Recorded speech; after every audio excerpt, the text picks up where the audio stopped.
Hello dear aspirants and welcome to the official channel of 24/7 Northeast. So I'm Sokolake 24/7 Northeast official YouTube platform with me Shubham Sir, your English faculty here on this platform.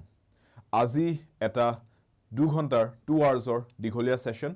ইংৰাজীৰ বাবে আপোনালোকৰ Assam TET পৰীক্ষাৰ মই অতিকৈ গুৰুত্বপূৰ্ণ কিছুমান question প্যাটাৰ্নছ আৰু particular MCQs কিছুমান আপোনালোকৰ লগত ডিসকাস কৰিবলৈ গৈ আছো এই সেশনটোত আপোনালোকে প্ৰিভিয়াসলি যিখিনি ক্লাसेस মই কন্ডাক্ট কৰি আহি আছিল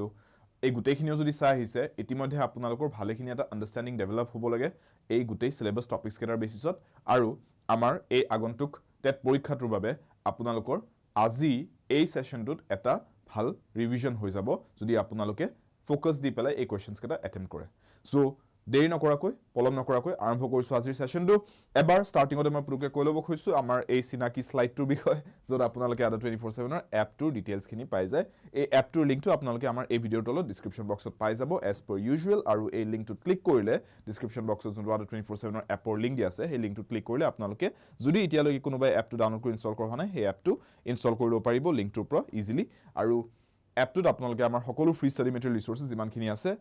কাৰেন্ট এফেয়াৰ্ছৰ পৰা আৰম্ভ কৰি daily current affairs updates job alerts topic wise subject wise quizzes এই গুটেইবোৰ আৰু ইয়াতকৈ অধিক বহুতো ফিচাৰ্ছ আপোনালোকে এক্সেছ কৰিব পাৰিব খুব সহজে এই এপটোৰ জৰিয়তে আৰু লগতে আমাৰ প্ৰিমিয়াম ষ্টাডি মেটেৰিয়েল সেকশনটো अवेलेबल আছে আদা 24/7 ৰ এপত এই এপটোৰ প্ৰিমিয়াম ষ্টাডি মেটেৰিয়েল সেকশনটোৰ জৰিয়তে আপোনালোকে আমাৰ কোৰ্সেস ল'ব পাৰিব লগতে আমাৰ মক্স বুকস এই গুটেইখিনিও ক্ৰয় কৰিব পাৰিব খুব সহজে এপটোৰ মাধ্যমেৰে সো ষ্টুডেন্টস টেট পৰীক্ষাৰ এটা ইম্পৰ্টেন্ট বস্তু আপোনালোকে বুজিবলগীয়া এটো যে fill in the blanks questions আপোনালোকৰ সন্মুখত থাকিব আৰু fill in the blanks questions বোৰ অলপমান ডিফিকাল্টি লেভেলটো অন্য আমাৰ ষ্টেট লেভেল এক্সামছতকৈ অকনমান ডিফিকাল্টিটো বেলেগ হয় ঠিক আছে সেন্টেন্সত আপোনাৰ পাৰ্টিকুলাৰ ক্লজ বেসড কিছুমান কোৱেশ্চন সুধা চান্স থাকে আৰু নহলে অলপমান ডিফিকাল্টি লেভেলটো বঢ়াই দিয়ে বাই asking U questions such as these যত আপোনাৰ sentence to context to বুজি আপোনালোকে আনসাৰ দিবলগীয়া হয় ঠিক আছে so this kind of questions যেতিয়াই অকনমান ডিফিকাল্ট লেভেলৰ ইংলিশৰ কোৱেশ্চনস অহা সম্ভাৱনা থাকে কোনবা এটা এক্সামত মই এই এনেকুৱা কোৱেশ্চনসবোৰ হেকাৰণে হলাই ডিসকাস কৰি ষ্টুডেন্টছৰ লগত ইয়াতে ইম্পৰ্টেন্ট বস্তু বুজিবলগীয়া এইটো প্ৰিভিয়াসলি কোনোবাই যদি মোৰ লগত বেলেগ এক্সামছৰ কাৰণে যত অলপ ডিফিকাল্টি লেভেলটো বেছি হয় ইংলিশৰ তেনেকুৱা কোৱেশ্চন যদি ডিসকাস কৰা মোৰ লগত জয়েন কৰিছে ক্লাছত এনেকুৱা কোৱেশ্চনসবোৰ দেখিবলৈ পাইছে সো সি এইটো কোৱেশ্চনত লিখা আছে 4 independent dash testified to seeing him at the scene of the crime no so তাৰ মানে 4 independent কি লিখিব পৰা যায় ইয়াতে যেহেতুকে ক্ৰাইম সিনৰ কথা কৈছে a scene of crime কৈছে ন সো ক্ৰাইম সিনৰ ক্ষেত্ৰত আমি এটা বুজিব লাগিব যে এটা ক্ৰাইম হৈছে আৰু ক্ৰাইম সিনত যোনকেজন মানুহ উপস্থিত আছিল তেওঁলোকে আহি পেলে টেষ্টিফাই কৰিছে কোৰ্টত তাৰ মানে তেওঁলোকে নিজৰ ভাষ্য প্ৰদান কৰিছে কোৰ্টৰ সন্মুখত তাৰ মানে হেগেজন মানুহ কোন কি বুলি কম তেওঁলোকক পাৰ্সন বুলি কৈ থলে হ'ব অকল মানুহটো হয় বুজি পাইছো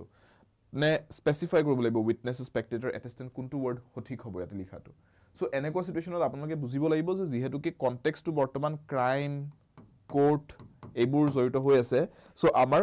স্পেসিফিক ওয়াৰ্ডটো আহিব উইটনেসেস ঠিক আছে উইটনেস ক্ৰাইম এটা হলে ক্ৰাইমত যদি কোনবা উইটনেস আছে তেওঁলোকে আহি কোৰ্টত টেষ্টিফাই কৰিব পাৰে ৰাইট ক'ব পাৰে যে আমি উপস্থিত আছিলো সেই ঘটনাটো ঘটুতে আৰু আমি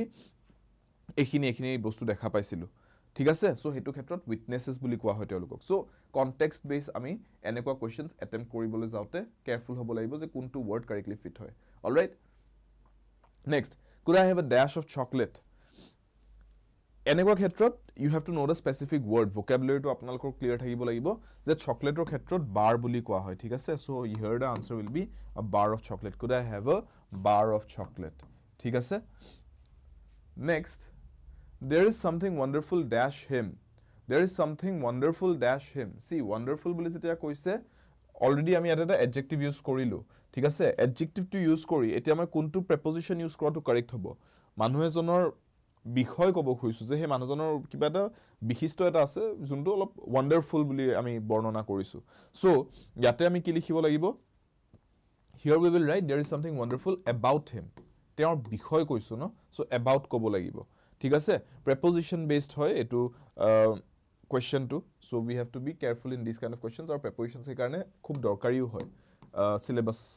to cover কৰিবলৈ যাওতে কাৰণ এটো এটা টপিক খুব হখনাই দেখা দিয়া টপিক এটো এটা widely বিপৰীতাৰ্থ শব্দ ইয়াতে এটা বস্তু মই ষ্টুডেন্টস আপোনালোকক হাইলাইট কৰি দিব খুজিছো antonyms or questions বা synonyms or questions টেট পৰীক্ষাত এনেকেও দিয়া দেখা পোৱা গৈছে ৰাইট যত আপোনাক এটা সেন্টেন্স লিখি দিব এটা সেন্টেন্স লিখি দি তাতে আন্ডাৰলাইন কৰি দিব ৱৰ্ডটো আৰু তাৰপিছত ক'ব সেই ৱৰ্ডটোৰ বিপৰীত শব্দ এটা বিচাৰক ঠিক আছে সে ফৰ এক্সাম্পল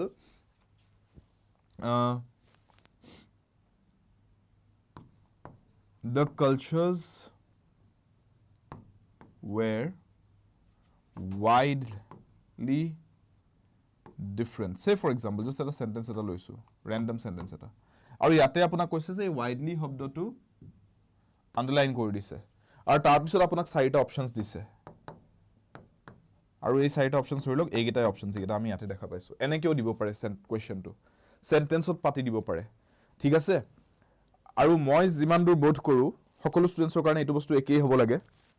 যে শব্দ এটা যেতিয়া সেন্টেন্সত আপোনাক লিখি দেখাই দিয়ে আপোনাৰ কাৰণে অলপ সহজ হ'ব লাগে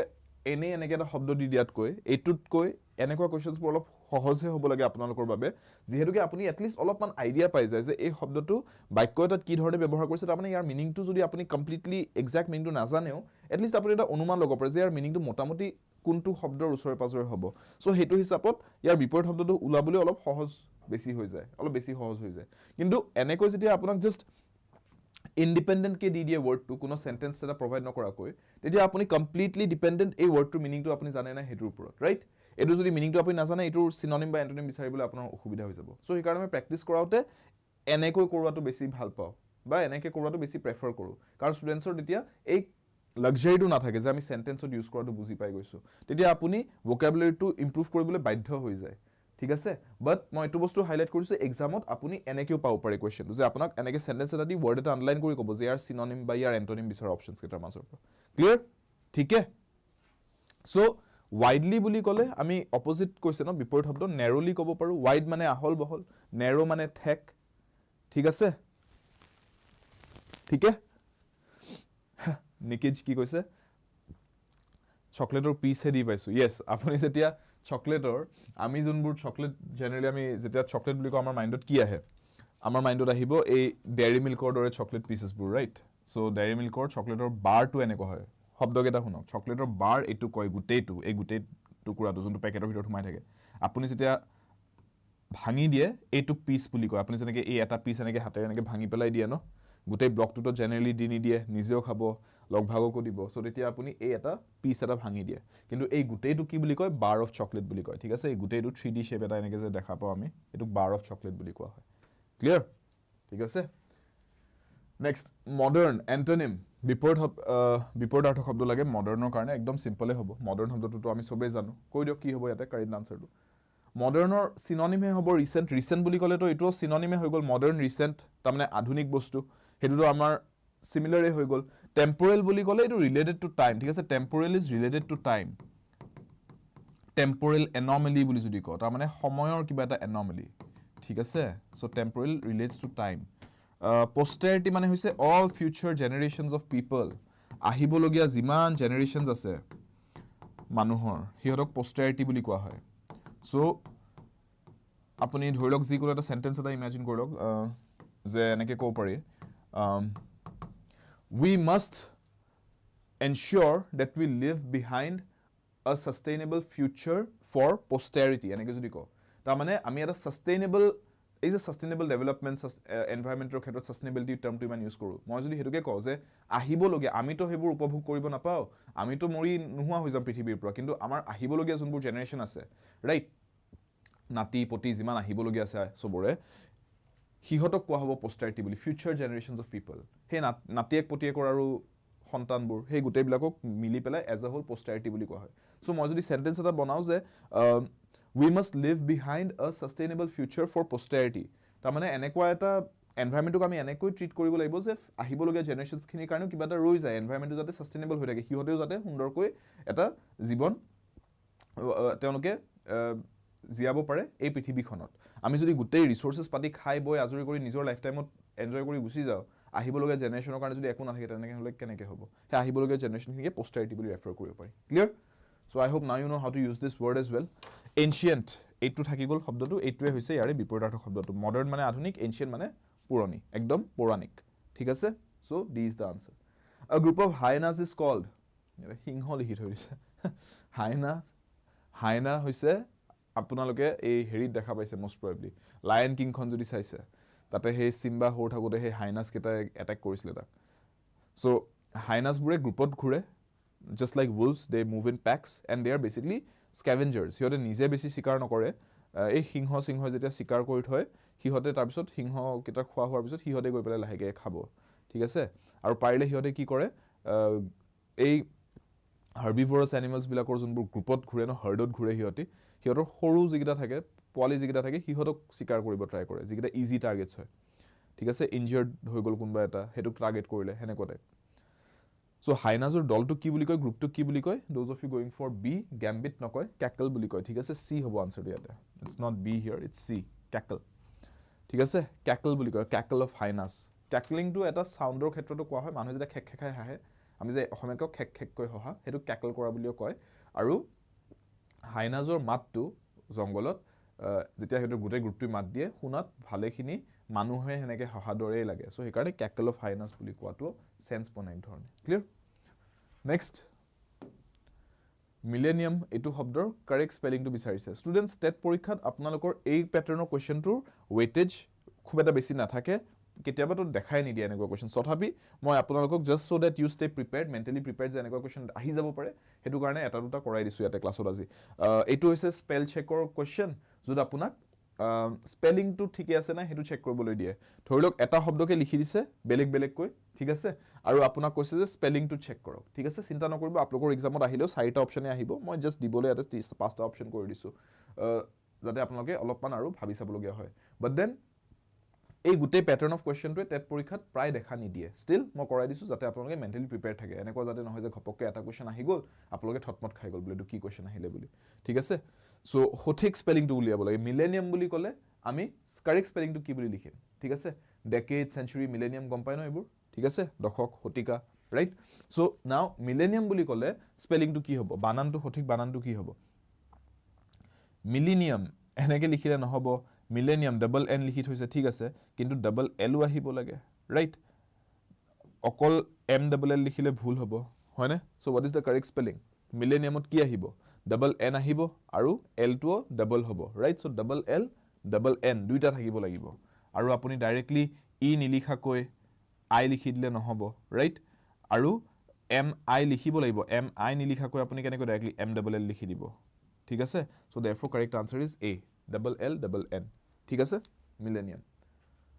হায়াৰাৰ্কি এটো শব্দৰ কাৰেক্ট স্পেলিংটো কি হয় হায়াৰাৰ্কি organizational hierarchy থাকে right family to hierarchy থাকে organizational hierarchy কলে যেনেকে top management থাকি গল top managementor তলত mid level management থাকিব right তাৰ পিছত lower level management থাকিব আৰু তাৰ পিছত executives থাকিব right so এটো কি বুলি কয় এটো কোৱা হয় organizational hierarchy তাৰ মানে authority basisত আমি যেতিয়া কোনটো স্টেপত আছে হেনেকৈ যেতিয়া চাও হেতু hierarchy বুলি কোৱা হয় who is এটা higher authority than who হে বস্তুটো সো স্পেলিং টু কি a is correct yes জুনে a কৈছে correct double a নাহে আতে ঠিক আছে r i a নিলিখে a c h লিখি থলে এটো এক হৈ যাব যোনটো আমি হেডেক ব্যাকএক এনেকে কও গাৰ বিষ তাৰ মানে হেতু এক হৈ যাব r কি লিখিব লাগিলে a r c h y লিখিব লাগিব আৰু hierarchy লিখিলে নহবলো h i e r লিখিব লাগিব ঠিক আছে so h i e r আৰু a r c h y hierarchy a is the correct spelling here ठीक है next ami sao increasingly postgraduate students are asked to become teaching assistants in order to dash undergraduates increasingly mane ek dhorone bridhi hoy goi ase ei bostuto ki bridhi hoy goi ase je postgraduate students mane june master degree korise right masters korise june telokok they are being asked to tamane telokok kwa hoy ase ba telokok ek dhorone push kora goi ase ei bostuto ei idea to je teloke teaching assistants boni jabo lage ঠিক আছে কিহৰ বাবে in order to dash undergraduate students মানে জনে degree পঢ়ি আছে তেওঁলোকক কি কৰিবলৈ ইনস্ট্ৰাক্ট কৰিবলৈ ড্ৰিল কৰিবলৈ ইনফৰ্ম কৰিবলৈ টিচ কৰিবলৈ কোনটো কাৰেক্ট এই এনেকুৱাবোৰ অলপমান ট্ৰিকি কোৱেশ্চনছ হয় হা যোনবোৰ এই টেটৰ দৰে পৰীক্ষা ঠিক আছে বা আমাৰ এই ৰেগুলাৰ আমাৰ বাকি ষ্টেট লেভেল এক্সামছত যদি অলপমান কোৱেশ্চন প্যাটাৰ্নটো অলপ ডিফিকাল্ট কৰিব খোজে এনেকুৱা বস্তুবোৰ সুধে যত কেইবাটা অপচন থাকিব আৰু গুটেইটা অপচনে কাৰেক্ট যেন লাগে বা এট লিষ্ট এটাতকৈ বেছি আনসাৰ কাৰেক্ট যেন লাগিব ইয়াতে চাও in order to instruct বুলি কলেও correct লাগিছে, in order to teach বুলি কলেও correct লাগিছে, এপিনে teaching assistance বুলিয়ে কৈছে ন, inform বুলি কলেও চলি যাব পাৰে আনসাৰটো। সো দুটা তিনটা অপশনস মানে correct যেন লাগে এনেকুৱা ক্ষেত্ৰত, ঠিক আছে। সো এইবিলাকত বহুত কেয়াৰফুল হ'ব লাগিব আৰু টেট পৰীক্ষাত এই বস্তুটো কৰে, ৰাইট। টেট পৰীক্ষাৰ আপোনালোকে যদি প্ৰিভিয়াছ ইয়াৰ কুৱেশ্যনছবোৰো চাইছে, এই বস্তুটো খুব কমনলি কৰা দেখা পোৱা যায় যে বহুত ক্লোজ অপশনছ দি দিয়ে। সো আপুনি আইসোলেট কৰিবলৈ অপশনছবোৰ আপুনি এই বস্তুটো বুজিব লাগিব যে vocabulary perspective পৰা আপুনি জানিব লাগিব যে গুটেইকেইটা ৱৰ্ডৰ মিনিংটো এক্স্যাক্টলি কি হয় আৰু এই কনটেক্সটটো চাব লাগিব যে এইটো কনটেক্সটত যোনটো সেন্টেন্স আমাক প্ৰভাইড কৰিছে ইয়াতে কনটেক্সটটো কি হয়। এই ৱৰ্ডটো বহুত ইম্পৰ্টেন্ট হয় যেতিয়া অলপ ডিফিকাল্ট লেভেলৰ আমি এডভান্স লেভেলৰ অলপমান ফিল ইন দ্য ব্ল্যাঙ্ক চাবলৈ যাওঁ যে সেন্টেন্সটোৰ কনটেক্সটটো কি, তাৰ মানে কি পৰিস্থিতি বৰ্ণনা কৰা গৈছে এই বাক্যটোত, সেইটোকে কনটেক্সট বুলি কয়। সো ইয়াতে চাওক তেওঁলোক হৈছে পোষ্ট গ্ৰেজুৱেট ষ্টুডেণ্টছ, তেওঁলোক নিজেই পোষ্ট গ্ৰেজুৱেট ষ্টুডেণ্টছ, মাষ্টাৰ্ছ পঢ়ি আছে আৰু মাষ্টাৰ্ছ পঢ়ি থাকোঁতে তেওঁলোকক আণ্ডাৰ গ্ৰেজুৱেট ষ্টুডেণ্টছক কি কৰিবলৈ কোৱা গৈছে সেইটো ক'ব খুজিছোঁ আমি ইয়াতে। এতিয়া এটা বস্তু চাওক, ড্ৰিল বুলি যেতিয়া কওঁ এইটো স্পৰ্টছৰ ক্ষেত্ৰত আহে, ড্ৰিল কৰা, ঠিক আছে। ড্ৰিল মাৰ্চ পাষ্ট কৰোঁতে বা আপোনাৰ স্পৰ্টছত বোলে কিবা ফুটবলৰ কিবা বোলে গেম প্লেন বনাইছে তেতিয়া ড্ৰিল কৰিবলগীয়া হয়, সেইটো বস্তু একেটা বস্তুকে ৰিপিট কৰি কৰি প্ৰেক্টিচ কৰি কৰি কৰিবলগীয়া হয়, সেইটো ড্ৰিলিং বুলি কয়। কিন্তু সেইটো ইয়াতে এইটো সেন্সত এপ্লাই কৰাটো বেষ্ট ৱৰ্ড নহ'ব কাৰণ এইটো স্পৰ্টছৰ ক্ষেত্ৰত বেছি ভালকৈ জড়িত হয় ড্ৰিল শব্দটো। ইনফৰ্ম বুলি ক'লে আমি কিবাটো ক'ব লাগিব যে কিহৰ বিষয়ে ইনফৰ্ম কৰিব বিচাৰিছে, তথ্য ইনফৰ্ম কৰা মানে তথ্য প্ৰদান কৰা, তথ্য কিহৰ বিষয়, সেইটোতো ইয়াতে কোনো ধৰণৰ একো ইনফৰমেশ্যন নাই আমাৰ ইয়াতে হাতত। সো কিহৰ বিষয়ে ইনফৰ্ম কৰাৰ কথা কৈ আছো, সেইটো কমপ্লিট নহ'ব মিনিংটো। সো এইটোও বেষ্ট ৱৰ্ড নহ'ব ইয়াতে। থাকি গ'ল ইনষ্ট্ৰাক্ট আৰু টিচ। এতিয়া এটা বস্তু চাওক, to teach De have two clear the teaching exams, নহয় জানো, পোষ্ট গ্ৰেজুৱেট ষ্টুডেণ্টছ হয়, সিহঁতে যদি পঢ়াব আছে সিহঁতে কি কৰিব লাগিব, পোষ্ট গ্ৰেজুৱেশ্যন কৰি উঠি পেলাই স্লেট দিব লাগিব, নেট দিব লাগিব, ক্লিয়াৰ কৰাৰ পিছত ইণ্টাৰভিউ দি পেলাই কোনোবা কলেজ ইউনিভাৰ্চিটি, তাৰপিছত সিহঁতে এপইণ্টমেণ্ট পাব, তাৰপিছত সিহঁতে এছিষ্টেণ্ট প্ৰফেচাৰ হিচাপে জইন কৰি তাৰপিছত পঢ়াব ধৰিব, তেতিয়াহে টিচিঙৰ কথা আহিব। ইয়াতে সিহঁতে নিজেই পঢ়িছে, সিহঁতে নিজেই পোষ্ট গ্ৰেজুৱেট ষ্টুডেণ্টছহে হয় এতিয়ালৈকে সিহঁতে পোষ্ট গ্ৰেজুৱেশ্যনে কমপ্লিট কৰা নাই, নেট স্লেট দিয়াটোতো দূৰৰ কথা। সো তাৰমানে সেনেকৈ যদি চাই প্ৰেক্টিকেলি বস্তুটো আমি বুজি পাইছোঁ যে ইয়াতে সিহঁতে এতিয়াই টিচিঙৰ কথাতকৈ বেছি ইনষ্ট্ৰাক্ট কৰা কথাটোহে বেছি ভালকৈ ফিট হ'ব। সেইকাৰণে আমি ডি অপশ্যনটো চিলেক্ট নকৰোঁ, ইনষ্ট্ৰাক্ট ৱৰ্ডটো চিলেক্ট কৰিব লাগিব যে সিহঁতে ইনষ্ট্ৰাক্ট কৰিব পাৰে যে আমি তোমালোকে যোনটো পঢ়ি আছা এতিয়া আমি অলৰেডি পঢ়ি আহিছোঁ, আমি তোমালোকক ইনষ্ট্ৰাক্ট কৰি আছোঁ কেনেকৈ কৰাটো এইটো কাৰেক্ট হ'ব, প্ৰজেক্ট এটা কৰি আছা কেনেকৈ কৰিলে বেটাৰ হ'ব, ঠিক আছে, কেনেকৈ কৰিলে বেষ্ট এপ্ৰ'চটো পাবা তোমালোকে, ইনষ্ট্ৰাকশ্যন দিব পাৰে। পঢ়াব ধৰি যাব নোৱাৰে যে টিচাৰজনে কৈছে আজি মোৰ পঢ়াব মন নাই, তোমালোকে পোষ্ট গ্ৰেজুৱেট ষ্টুডেণ্টছ তোমালোকে গৈ আণ্ডাৰ গ্ৰেজুৱেট ষ্টুডেণ্টছকেইজনক পঢ়াই দিয়াচোন আজি, সেইটোতো কৰিব নোৱাৰে। বুজি পাইছে, ক্লাছটো ল'বলৈ হ'লে they have to be qualified to take the class. সিহঁতে এতিয়ালৈকে কোৱালিফিকেশ্যনটো পোৱাই নাই, পোষ্ট গ্ৰেজুৱেশ্যন পঢ়িহে আছে এতিয়াও। চ' সেইকাৰণে টিচতকৈ ইনষ্ট্ৰাক্টটো বেটাৰ হ'ব। সেইটোকে কোৱা হয় কনটেক্সট বুজা, যে চেণ্টেন্সটো কনটেক্সটো বুজিব লাগিব আমি। বুজি পালে? চ' এই ডিফিকাল্টি লেভেল বঢ়াব খুজিলে বেলেগ একো নাই, ইংৰাজীত এইটোৱে কৰি দিয়ে যে আপোনাক অলপ কনটেক্সট বেছড চেণ্টেন্স দিব, ডাইৰেক্টলি প্ৰেপজিশ্যন এডজেক্টিভ এডভাৰ্ব সোধাতকৈ বা ভাৰ্বৰ টেন্স সোধাতকৈ এনেকৈ কনটেক্সটটোৰ বেচিছত আনচাৰ দিবলগীয়া কৰি দিব আপোনাক। বুজি পালেনে ডিফিকাল্টিটো ক'ত বঢ়ায়? এইটো হৈছে ডিফিকাল্টি লেভেল বঢ়োৱা টেকনিকটো ইংলিছৰ কুৱেশ্যনছত। চ' টেট পৰীক্ষাত অলপমান এই কনটেক্সট বেছড কুৱেশ্যনৰ পিনে বেছি লিন কৰে কুৱেশ্যনছবোৰ, ঠিক আছে। চ' বি কেয়াৰফুল। আনচাৰ যদি কেতিয়াবা অলপমান আপুনি এক্সামত বহি পেলাই যদি কালি এনেকুৱা লাগে আপোনালোকৰ যে এইটো আনচাৰ কি বা হ'ব মই ঠিক ধৰিব পৰা নাই, জাষ্ট কাম ডাউন, পেনিক নকৰিব, ভাবিব যে কনটেক্সটটো ভাবি চাওঁ যে চেণ্টেন্সটোৱে কি এক্সপ্ৰেছ কৰিছে এক্সেক্টলি, সেইটো যদি এবাৰ ভালকৈ মন দি চাই আপোনাৰ আনচাৰটো ওলোৱাটো সহজ হৈ যোৱা সম্ভাৱনা বহুত বাঢ়ি যায়, ঠিক আছে। আৰু কাৰেক্ট আনচাৰটো বিচাৰি পোৱা সম্ভাৱনাটো খুবেই বাঢ়ি যায় তেতিয়া। My husband asked him if he'd ever been convicted dash a crime. My husband asked him if he'd ever been convicted dash a crime. See, convicted বুলি যেতিয়া কোৱা হয় ন, simplest word যোনটো আহে, have you been convicted of a crime? সেইটো সোধা হয়, convicted of a crime, ঠিক আছে। যে কিবা এটা ক্ৰাইম কৰিছে আপুনি ধৰি লওক আৰু সেই ক্ৰাইমটো প্ৰুভ হৈছে বুলি কওঁ সেইটো কনভিক্ট হোৱা বুলি কয়, ঠিক আছে। চ' দুটা বস্তু থাকে, এলেজড হোৱা আৰু কনভিক্ট হোৱা, সেইটো বস্তু বুজি লওক। এলেজড এই ৱৰ্ডটো মিনিংটো হৈছে তাৰমানে দোষাৰোপ কৰা হৈছে বা দাবী কৰা হৈছে মানুহজনে দোষ এটা কৰা বুলি, আৰু এটা হৈছে কনভিক্ট হোৱা, তাৰমানে তেওঁক দোষাৰোপ কৰা হৈছিলে আৰু তেওঁ দোষটো কৰা হয় বুলি প্ৰমাণো কৰা হৈছে কোৰ্টত। এই দুটা শব্দ মনত ৰাখিব, দুইটাৰ মাজত কনফিউজ নহ'ব, ঠিক আছে। আৰু দুইটা কাৰেক্টলি কেতিয়া কোনটো ক'ব খুজিছে সেইটোও বুজি পোৱাটো দৰকাৰী, যে আপুনি ক'ব খুজিছে মানুহ এজনৰ ওপৰত বৰ্তমান জাষ্ট দাবীহে কৰা হৈছে তেওঁ কিবা এটা ক্ৰাইম কৰা বুলি, এতিয়ালৈকে কোৰ্টত প্ৰুভ হোৱা নাই, তেতিয়া you cannot say he has been convicted of a crime or she has been convicted of a crime, you have to say it has been alleged that they have committed a crime. হেনেকে ক'ব লাগিব যে দাবীহে কৰা হৈছে, দাবী উত্থাপন কৰা হৈছে যে তেওঁলোকে কিবা এটা দোষ কৰিছে। এতিয়ালৈকে কিন্তু প্ৰমাণ হোৱা নাই। যেই প্ৰমাণ হৈ যাব কোৰ্টত তেতিয়াই আমি ক'ব পাৰিম যে তেওঁলোকক কনভিক্ট কৰা হৈছে, যে তেওঁলোকে দোষটো কৰা বুলি প্ৰমাণ কৰা হৈছে কোৰ্টত, আইনগতভাৱে প্ৰমাণ হৈ গৈছে। ঠিক আছে, সো কনভিক্টেড বুলি ক'লে বেষ্ট ৱৰ্ড কনভিক্টেড অফ লিখিব পাৰি, they have been convicted of a crime. ঠিক আছে, অন বুলি নকওঁ। ঠিক আছে, অলৰাইট, ডি নহ'ব, বি হ'ব আনসাৰটো। ঠিক আছে, আৰু ইয়েছ কনভিক্টেড উইথ বুলিও ক'ব পাৰি আণ্ডাৰ চাৰ্টেন চাৰ্কামষ্টেঞ্চেছ, বাট যদি এই দুটাৰ মাজত অপশ্যনছ দিয়া থাকে the best one is of. Clear? ঠিক আছে, she lived dash Jews for 10 days to slim down for the fashion show. She lived dash Jews for 10 days to slim down for the fashion show. কি লিখিব পাৰো? She lived with, by, in নে of Jews? কোনটো correct হ'ব? We have to understand যে ক'ব কি হৈছে সেন্টেন্সটোৱে, হেতুৰ বেচিছত আনসাৰটো আমি দিম। So what does the sentence want to say here?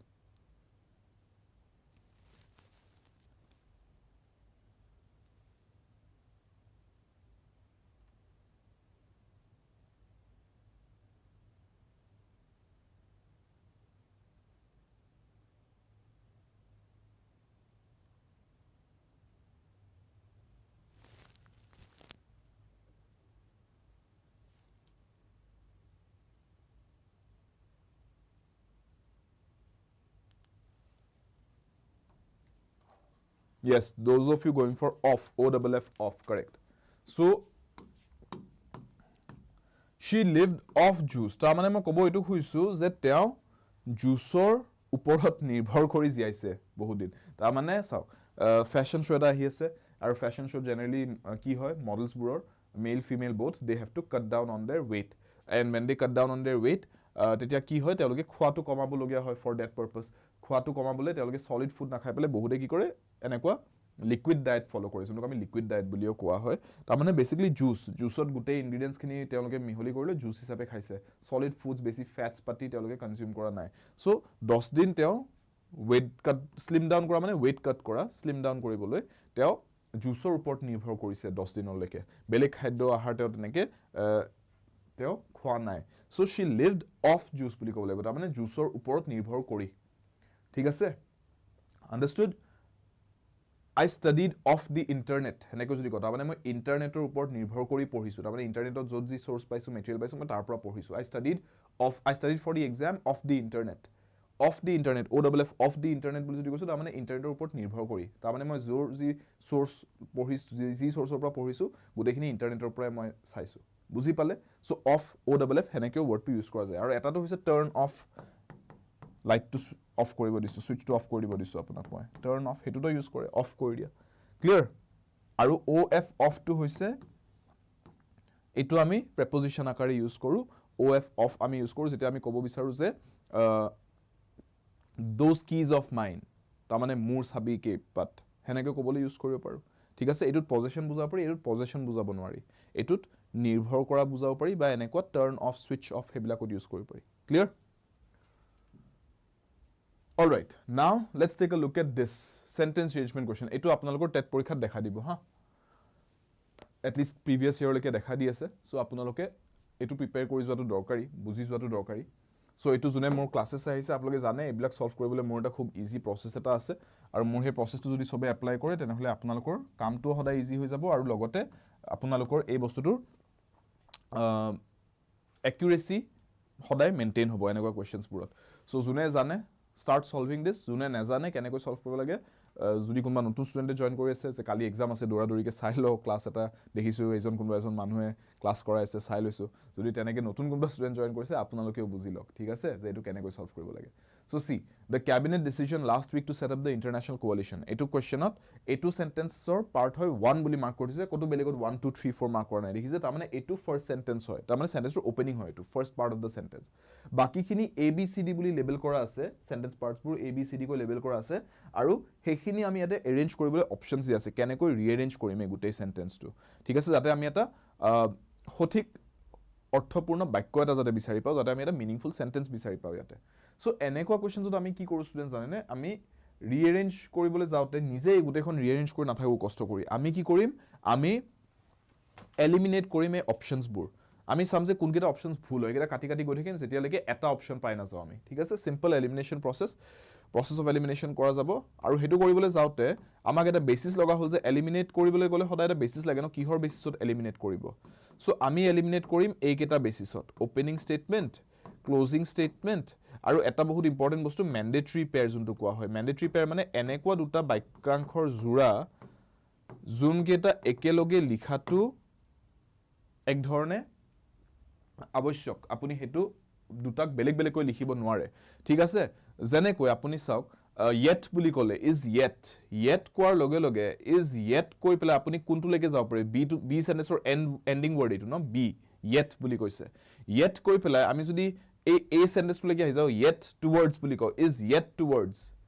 Sense নবনে yet কোৱা হয় কন্ট্ৰাষ্ট বুজাবলে দুটা বস্তুৰ মাজত পাৰ্থক্য বুজাবলে it was raining yet I wanted to go out বৰষুণ দি আছিল বাহিৰত কোনো বাহিৰত নোলাই হেতু টাইম নহয় জানো কিন্তু বৰষুণ দি থকাৰ পৰ্যন্ত মই বাহিৰত ওলাব মন গৈ আছে দুটা বিপৰীত বস্তু হল বৰষুণ দি আছে এপিনে মোৰ বাহিৰত ওলাব মন গৈ আছে তেতিয়া মই কম যে it is raining yet I want to go outside তেতিয়া yet word টো লিখা হয় সো yet towards বুলি লিখা সেন্স নবনে yet লিখি কিবা এটা বেলেগ এটা বস্তু কোৱাটো দৰকাৰী yet crisis কৈ পেলাই লাভ নাই যোনটো সেন্টেন্স সি হয় yet কৈ পেলাই কি ক'ব yet another leadership effort এনেকৈ ক'ব পাৰি সেন্টেন্স বি টোৰ পৰা আমি তাৰমানে এইটো লৈকে আহিব পাৰো yet another এটোহে সেন্স বনে তাৰমানে আপুনি চাওক বি সেন্টেন্সটো যদি লৈছো অপশন আছে বি ৰ পৰা আমি হয় এ যাব পাৰো হয় সি লৈকে যাব পাৰো নহলে ডি লৈকে আহিব পাৰো কিন্তু এ আৰু সি লৈকে যাব নোৱাৰি কাৰণ ইয়াতে yet word টোৰ পৰা সেই words কেটা যোনকেটা সি আৰু এ স্টাৰ্টিংত লিখা আছে সেইকেটা ফিট নহয় কিন্তু বি ৰ পৰা ডি লৈকে যাব পাৰি কাৰণ is yet another leadership effort বুলি কলে সেন্স বনে সো তাৰ মানে বি ৰ পিছত আপুনি এ আৰু সি যাব নোৱাৰে অকল এটা জায়গা লৈকে যাব পাৰি বি ৰ পিছত ডি লৈকে তাৰ মানে এই দুটা কি হৈ গল এই দুটা হৈ গল এটা ম্যান্ডেটৰী পেয়াৰ এই এনেকে ম্যান্ডেটৰী পেয়াৰ বিচাৰি উলিয়াব পাৰিলে আপুনি এলিমিনেট কৰিবলৈ সুবিধা হয় যেনে ইয়াতে আপুনি এতিয়া চাব পাৰে অপশনছ কোনকেইটা বি আৰু ডি একেলগে নাই ইয়াতে উলুটা হৈ গল ডি আৰু বি হৈ গল সো এটো ভুল কাৰণ আমি গম পালো যে বি আৰু ডি একেলগে থাকিবই লাগিব ইয়াতে বি আৰু ডি একদম ইমুৰ হিমুৰ হৈ গৈছে তো ভুল ইয়াতে বি আৰু ডি একেলগে আছে ইয়াতে বি আৰু ডি উলুটা হৈ আছে সো এটো ভুল নান অফ দি এবাভ হ'ব নোৱাৰে কাৰণ এইকেইটাটো এনেও গুটেই গণ্ডগোলীয়াই হৈছে এটো একো সিস্টেমত নাই বা এৰেঞ্জমেন্টত নাই এই বস্তুটো so none of the above হ'বলে গলে আমি ক'ব লাগিব যে এটো ঠিকই আছে বা আমি চাব লাগিব যে এটো ভুল হৈ আছে বিডিএসি টো যদি ভুল হৈ থাকে তেতিয়া ক'ব পাৰিম যে নান অফ দি এবাভ এবাৰ বিডিএসি টো পঢ়ি চাও কাৰণ বাকি কেইটাটো নহয় বুলি গম পালোৱে কাৰণ বি আৰু ডি নাই বাকি কেইটাত ইয়াতেহে আছে বি আৰু ডি এটো যদি কাৰেক্ট নহয় এটো যদি মিনিংফুল নহয় তেতিয়া আমি কম নান অফ দি এবাভ বুলি ঠিক আছে সো বিডিএসি টো এবাৰ পঢ়ি চাও The cabinet decision last week to set up the international coalition for disaster resilient infrastructure is yet another leadership effort by India towards tackling climate and other environmental crises confronting the world. Pura meaningful sentence eta bonise so moi kobo paru je BDAC to hoy correct hoy aru hei babe none of the above nokole hobo etu option amak nelage. Buzi pale kenekoi solve kora hol bostutu simple right আমি তাৰ মানে ম্যান্ডেটৰী pair এটা যে পাই গলো হেতুৰ বেসিসতে আনসাৰটো উলাই গল আমাৰ এই এনেকে ক্লুজ বিচাৰিব লাগিব দিস ইজ বেসিক্যালি আ গেম ক্লু হান্টিং গেম এটা ক্লুটো যদি বিচাৰি পাই গল আপোনাৰ আনসাৰটো উলাই গৈ থাকিব আৰু আপোনাৰ টাইমও কম লাগিব because you are not trying to arrange all of this এটো তো খিচিৰি গুটেখন হাত থুমাই দিব এনেকে খিচিৰিৰ কেৰাহিটোত আপোনাৰ হাতখনটো খিচিৰি লাগি উলাই আহিব লেটিপেটিয়ে হ'ব তাতকৈ আমি সিম্পল এলিমিনেশন কৰিম ইয়াতে ওপেনিং আৰু ক্লোজিং টু কি আছিল ওপেনিং স্টেটমেন্ট ক্লোজিং স্টেটমেন্ট কৰবাত যদি কোনবাটো কোৱেশ্চন আপোনাক এনেকে সেন্টেন্স ওপেনিং টু কিহৰ পৰা স্টাৰ্ট হ'ব বা ক্লোজিং টু ক'ত হ'ব যদি দিয়া নাথাকে তেতিয়া আপুনি হেতুৰ বেসিসটো চাব পাৰে যে বেষ্ট ওপেনিং স্টেটমেন্ট কি বেষ্ট ক্লোজিং স্টেটমেন্ট কি তাৰো এক্সাম্পল আজি ফাৰ্দাৰ আৰু কোৱেশ্চনছ কৰি যাওতে চাম কেনেকৈ ওপেনিং ক্লোজিং এপ্লাই কৰিব পাৰি ঠিক আছে আই এম সৰি dash you can't come to the party I am sorry dash you can't come to the party কি লিখিম that with for to क्या लिखेंगे यहाँ पे बताओ yes निकेज मिडलिन अभिज्ञा बुझी पाई गई আছে अंकुर कौशिक दुलुमणि कल्पना शुकुर सैफ नाजमीन प्रणामी मैना Mona Vidisha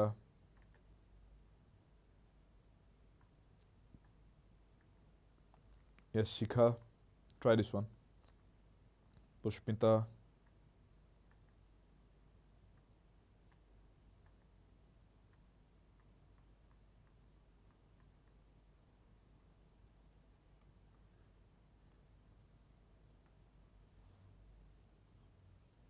Yes, Shukur. C. Ankur, that. Okay.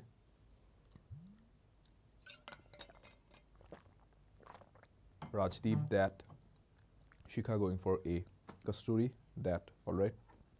Popia, A. Acha. Chalo dekhte. I'm sorry, dash, you can't come to the party. Ami ki likhim? I'm sorry for nohoy, ha? I'm sorry, that likhibo lagibo. For those of you saying for, etu bujok. Yes, likhe. Sorry for bulio likhe. Nilikha nohoy. Thik ase?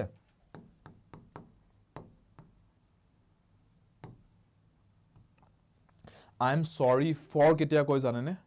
Jetia apuni nijei kiba eta bostur karone khoma khujise.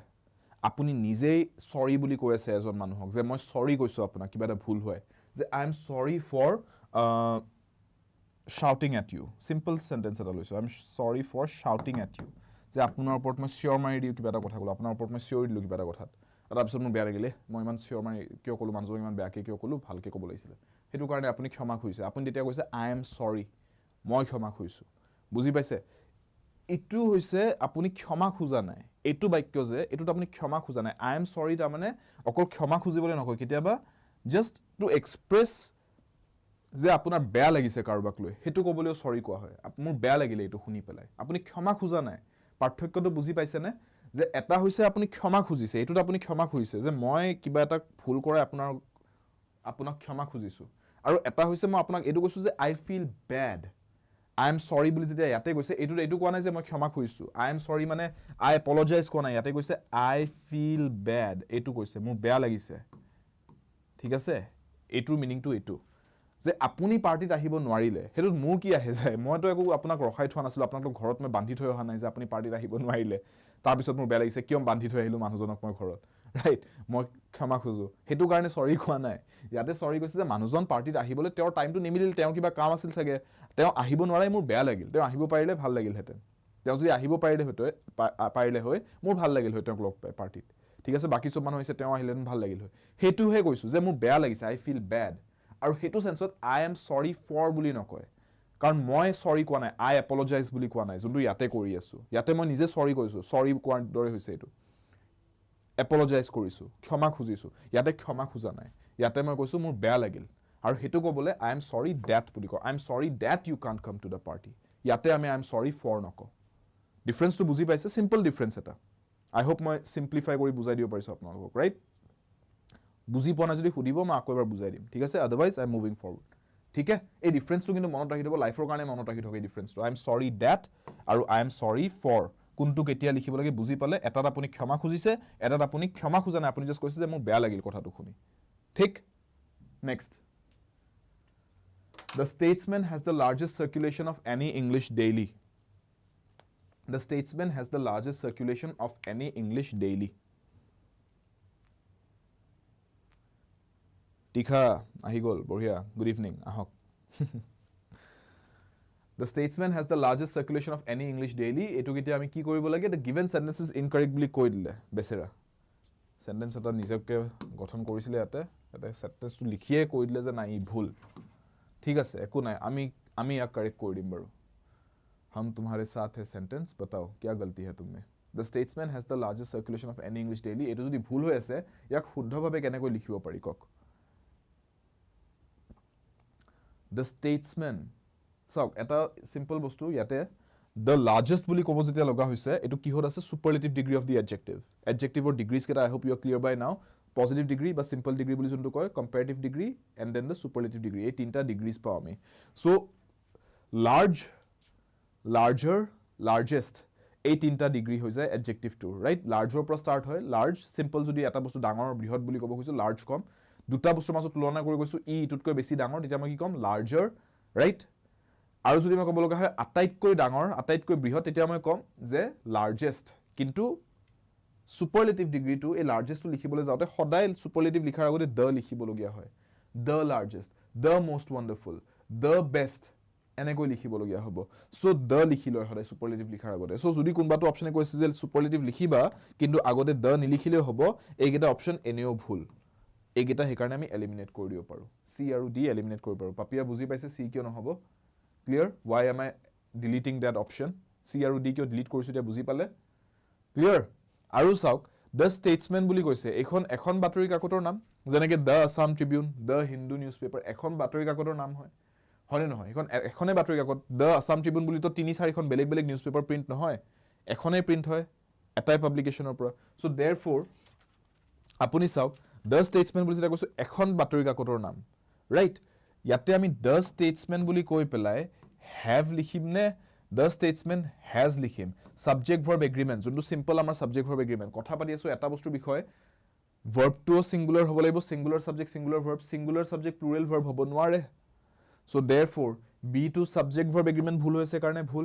সি আৰু D টুত superlative adjective লিখিছে the নিলিখাকৈ হে কাৰণে ভুল এই দুটা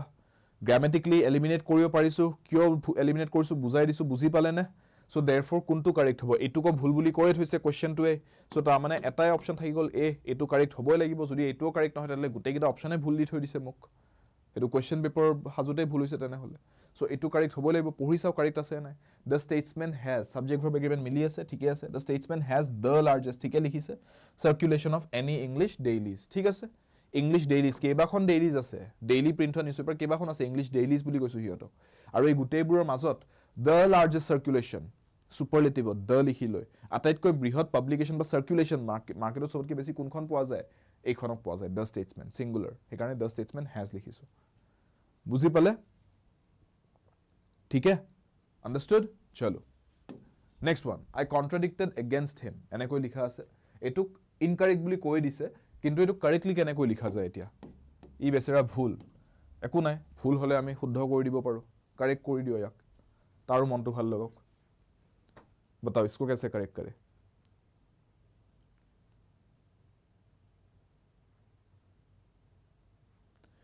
yes টিখা মোৰ ষ্টুডেন্টস গুটেই কেজনে মোৰ কাৰণে সকলো স্পেশাল হয় গুটেই কেজনৰ ডেভেলপমেন্ট হোৱা গুটেই কেজনৰ উন্নতি হোৱা হেতুৱে টাৰ্গেট হেতুৱে লক্ষ্য হেতুৰ বাবে কষ্ট কৰি আছো হেতুৰ বাবে কষ্ট কৰি গৈ থাকিম I contradicted against him sentence to ভুল कैसे करेक्ट करे yes d জুনে জুনে কৈ আছে শিখা ৰাজদীপ অংকুৰ ৰাজদীপ অভিজ্ঞা অভিজ্ঞা প্ৰিভিয়াস কোৱেশ্চন আনসাৰ টু দিছিলে নেকি ও নাই সি কৈ আছে আপুনি এটো নাই অভিজ্ঞা এতে সি নহব হা ইয়াতে আনসাৰটো হ'ব yes with নাহে करेक्ट against with হেবোৰ নাহে ৰাইট নিকিজ ইয়াতে আমি directly com I contradicted him কিয় অভিজ্ঞা এটো বস্তু বুজক I contradicted বুলি যেতিয়া কোৱা হৈছে কন্ট্ৰাডিক্ট কৰা মানে হৈছে আপুনি against কৈ আছে কিবা এটা কথা আপুনি কিবা এটা কথা কলে ধৰি লওক ঠিক আছে যে say for example আপুনি কৈছে the sun rises in the east মই কৈছো no the sun rises in the west ঠিক আছে সো মই আপোনাৰ কথাটো কন্ট্ৰাডিক্ট কৰি আছো ঠিক আছে তাৰ মানে মই আপুনি কোৱা কথাটো against কিবা এটা কৈছো বিপৰীতে কিবা এটা কৈ আছো আপুনি কোৱা কথাটো বিপৰীতে যদি কিবা এটা কৈছো মই আপোনাৰ কথাটো কন্ট্ৰাডিক্ট কৰি আছো বা আপোনাৰ কথাটো against মই কথাটো কৈছো সো বেসিক্যালি কন্ট্ৰাডিক্ট কৰা আৰু against এই দুটা শব্দ সিমিলাৰ মিনিং এ হৈ যায় সো দুয়োটা একেটা লিখিলে বেসিক্যালি এটো কি হোৱা বুলি কও আমি ৰিডান্ডেন্ট হোৱা বুলি কও ৰিডান্ডেন্সি বুলি এটা কনসেপ্ট আছে ন ৰিডান্ডেন্ট তাৰ মানে কি ৰিপিটিটিভ একেটা বস্তুকে দুহৰাই থাকিলে এটো ৰিডান্ডেন্ট হোৱা বুলি কয় ঠিক আছে সো এটো ৰিডান্ডেন্সি হৈ গৈছে ইয়াতে কন্ট্ৰাডিক্ট কৰা বুলি যেটা কৈছোৱে বুজি পাইছো মানুহজনৰ বিপৰীতে কিবা কৈছো আকৌ এবাৰ এগেইনষ্ট বুলি কয় একেটা বস্তুকে বুজাব প্ৰয়োজন নাই তাৰ মানে সো হেকাৰণে আমি ডাইৰেক্টলি লিখিব লাগে কন্ট্ৰাডিক্টেড হিম আৰু বেলেগ একো প্ৰিপজিশনৰ দৰকাৰ নাই বাই ফৰ উইথ দৰকাৰ নাই আপুনি এখেতৰ লগত কন্ট্ৰাডিক্ট কৰা নাই আপুনি এখেতকে কন্ট্ৰাডিক্ট কৰিছে মানুহজনে কোৱা কথাটোকে কন্ট্ৰাডিক্ট কৰিছে ঠিক আছে তেখেতৰ লগত একলগ হৈ পেলাই কন্ট্ৰাডিক্ট কৰা নাই উইথ লিখিব নালাগে হেকাৰণে clear D is the right answer ঠিক আছে সো কন্ট্ৰাডিক্ট কলে ডাইৰেক্টলি লিখিব I contradicted him I contradicted what he said I contradicted what she said তেনেকৈ লিখিব ঠিক আছে preposition বেলেগ কৈ লিখিব নালাগে This is one of the best book that has been written since 10 years ভুল হৈ আছে sentence টো কাৰেক্ট কৰিব লাগে Yes Midlin আপুনি জানে এইবোৰ আনসাৰ এতিয়া লাগে बताओ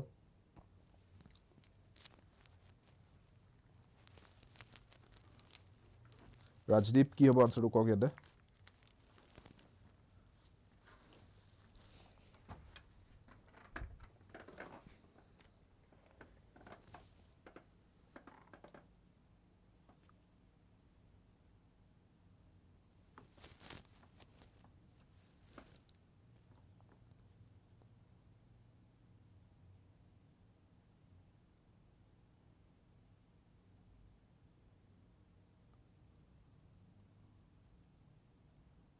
Yes, Tikha, Abhigya, Niberita going for B. Midlin as well.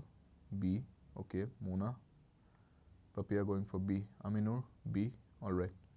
This is one of the best book that has been written since 10 years. Most answers B বুলি আহিছে. So চাই লও ঠিকে আছে না সবৰে answersবোৰ.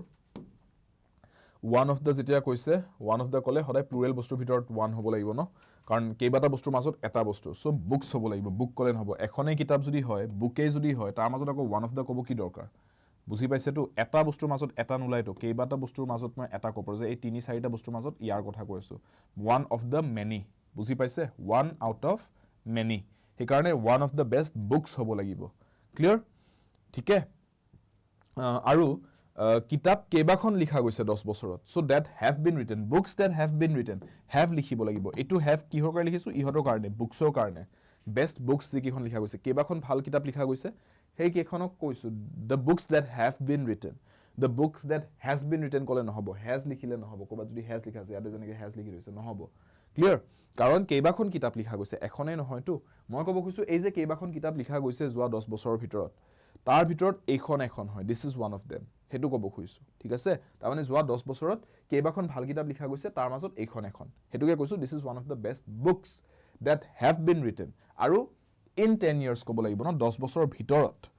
আমি 10 বছৰৰ ভিতৰত হে ধৰিব পাৰো since 10 years বুলি ক'লে 10 বছৰ আগৰ পৰা ষ্টাৰ্ট কৰি এতিয়ালৈকে ইয়াৰ পিছতো টাইমটো আগবাঢ়ি গৈছে লগে লগে আৰু কিতাপ আহি গৈছে গোটেইখিনি কথা পাতিব গলে ইম্পসিবল হৈ যাব. since বুলি নকওঁ সেই কাৰণে since মানে a starting point of time. তাৰ মানে since 10 years তাৰ মানে যোৱা 10 বছৰ আগতে ধৰি লওক আজি 2025 2015 ৰ পৰা বাপৰে 2015 টো 10 বছৰ আগত হৈ গল নেকি ৰে ইমান টাইম পাৰ হল নে পটাপট বুঢ়া হৈ গৈছে মানুহবোৰ দুখ লগা কথা হৈছে এটো থেত 2015 হেদিনাখনৰ নিচিনা লাগে 10 বছৰ আগত বোলে ইৰাম पैनिक কৰিম এতিয়া মই एंजाइटी अटैक आহি যাব মোৰ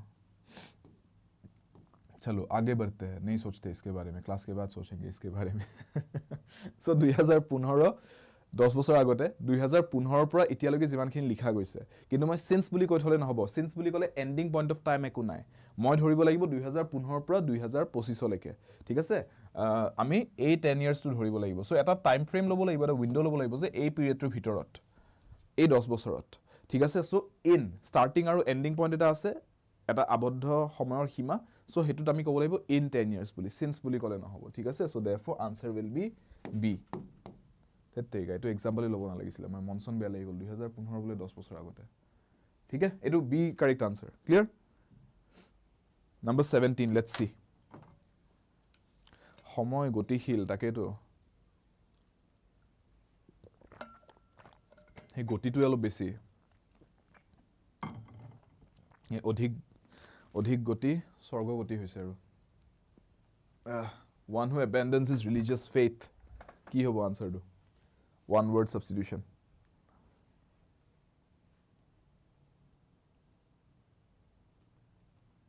one who abandons his religious faith abandon কৰা মানে ত্যাগ কৰা ঠিক আছে এক ধৰণে ত্যাগ কৰি দিয়া abandon শব্দটোৰ মিনিংটো এটো ত্যাগ কৰা বা এৰি থৈ অহা ঠিক আছে abandon কৰা বুজায় হেতুৱে so one who abandons his religious faith নিজৰ ধৰ্ম জনে ত্যাগ কৰি দিয়ে তেখেতক কি বুলি কয় ইংৰাজীত এটা শব্দ আছে এটো কাৰণে yes those of you going for a apostate correct answer ঠিক আছে apostate বুলি কয় ৰোগটো হৈছে যিকোনো অৰ্গানাইজেচন এটা এৰি যদি গুছি আহিছে কোনোবাই ঠিক আছে ধৰি লওক মিলিটাৰীত আছিল বা ইন্টেলিজেন্স এজেন্সিত কাম কৰি আছিল কোনোবা এজন মানুহে তাৰ পিছত এটা পইণ্টত বোলে কিবা ঘটনা ঘটিলে তেওঁ বোলে বিচাৰিলে যে মই আৰু ইয়াতে কাম নকৰো তেওঁ এৰি গুছি আহিলে নিজেই তাৰ পিছত ফাংশন কৰি আছে বোলে as an agent or as আ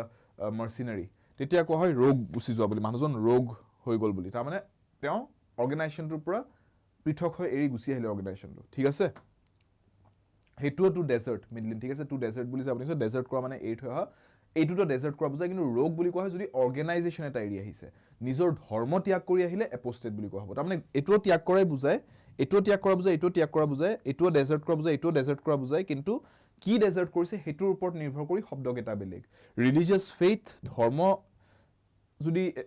এবেন্ডন কৰিছে ডেজাৰ্ট কৰিছে এপোষ্টেট কিবা এটা অৰ্গানাইজেচন পালে যদি ডেজাৰ্ট কৰিছে ৰোগ গুছি যোৱা বুলি কয় যদি আকৌ এক্টিভ হৈ আছে তাৰ পিছত অৰ্গানাইজেচনটো এৰি অহাৰ পিছতো সিনেমা আপোনালোকে কেতিয়াবা দেখা পায় এখন মাজতে কিবা সিনেমা ওলাইছে ন জন এব্ৰাহাম হেৰি বনে স্পাই নে কিবা কি বনিছিলে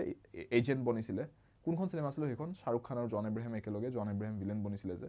সো বেসিক্যালি হেনেকা দেখাইছিল যে জন এব্ৰাহাম সেই অৰ্গানাইজেচনটোৰ পাৰ্ট আছিলে বাট দেন তেওঁ সেই অৰ্গানাইজেচনটো এৰি তাৰ পিছত অকলে ফাংশন কৰা আৰম্ভ কৰিলে ঠিক আছে তেওঁ ৰোগ গুচি গৈছিলে হি ৱেন্ট ৰোগ হেনেকে ক'ব পাৰি ঠিক আছে profane আৰু agnostic profane কৰা মানে কিবা এটা বস্তুক আপুনি এটা পিওৰ হোলি বস্তু এটাক ধাৰ্মিক বস্তুটাক আপুনি যদি এক ধৰণে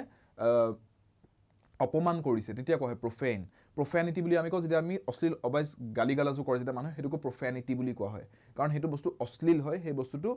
নেগেটিভ সেন্সত কোৱা হয় সো profane কৰা মানে কিবা এটা বস্তুক তেনেকে অপমান কৰা ঠিক আছে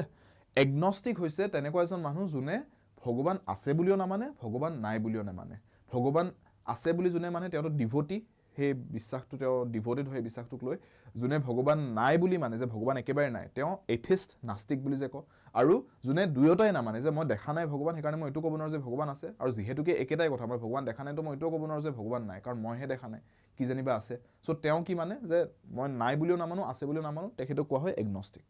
ক্লিয়াৰ ঠিক আছে চলো নেক্সট ওয়ান আচ্ছা পাঠান আছিল নেকি হেখন সিনেমাখন ওকে হেখনতে তেনে হলে হেই পাঠান সিনেমাখন জুনে জুনে চাইছে তেনে হলে জন এব্ৰাহাম তেওঁ হেতু হেখন মুভিত হি ৱেন্ট ৰোগ হে এক্সাম্পল মনত ৰাখিব পাৰে ঠিক আছে he went rogue from the organisation he was working in or the organization he was working with commencement of words with the same letter commencement of words with the same letter কি হ'ব commencement মানে আৰম্ভণি হা দুটা শব্দ একেলগে যদি লিখা গৈছে ব্যাক টু ব্যাক লিখা গৈছে বা উছৰে উছৰে লিখা গৈছে আৰু হে দুয়োটা শব্দৰ প্ৰথম আখৰটো একেটাই যদি হয় আৰম্ভণি হৈছে দুয়োটা শব্দৰ একেটা আখৰৰ পৰা হেতু কি বুলি কোৱা হয়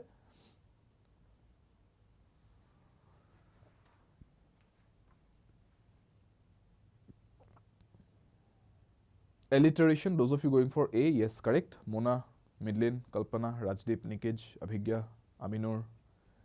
Tikha yes those of you going for A correct answer alliteration বুলি কোৱা হয় ঠিক আছে commencement of words with the same letter ঠিক আছে take any example off the top of my head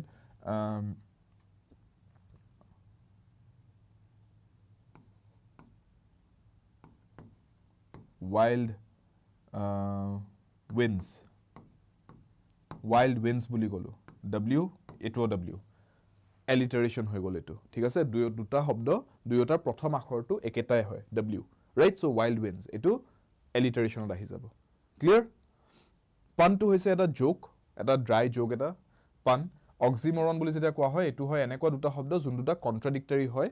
যেনেকে silent storm বুলি যদি কও silent storm a storm cannot be silent ধুমুহা storm মানে ধুমুহা ধুমুহা আইলে বহুত আওয়াজ হয় কিন্তু মই কৈছো silent storm সো এটো এটা oxymoron হৈ গল এই দুটা নিমিলে তাৰ মানে ঠিক আছে কিন্তু কিবা এটা পোয়েটিক এক্সপ্ৰেছনত লিখিব পাৰে কোনোবাই ঠিক আছে হোমোনিম হৈছে এনেকুৱা দুটা শব্দ যোনকেইটাৰ উচ্চাৰণটো প্ৰায় একে শুনিবলৈ প্ৰায় একে শব্দকেইটা কিন্তু বানান বেলেগ অৰ্থ বেলেগ দুয়োটা শব্দৰ যেনেকে weight বুলি ক'ব পাৰো তাৰ মানে ৰবা বা ৰখা আৰু এটা হৈছে weight তাৰ মানে ওজন এই দুয়োটাৰ উচ্চাৰণটো প্ৰায় একে কিন্তু স্পেলিং বেলেগ বানান বেলেগ আৰু অৰ্থ একেবাৰে বেলেগ ঠিক আছে এটো কোৱা হয় হোমোনিম বুলি clear so these are the meanings of all the words ইয়াতে আনসাৰ হ'ব A alliteration germinate শব্দটোৰ সমাৰ্থক শব্দ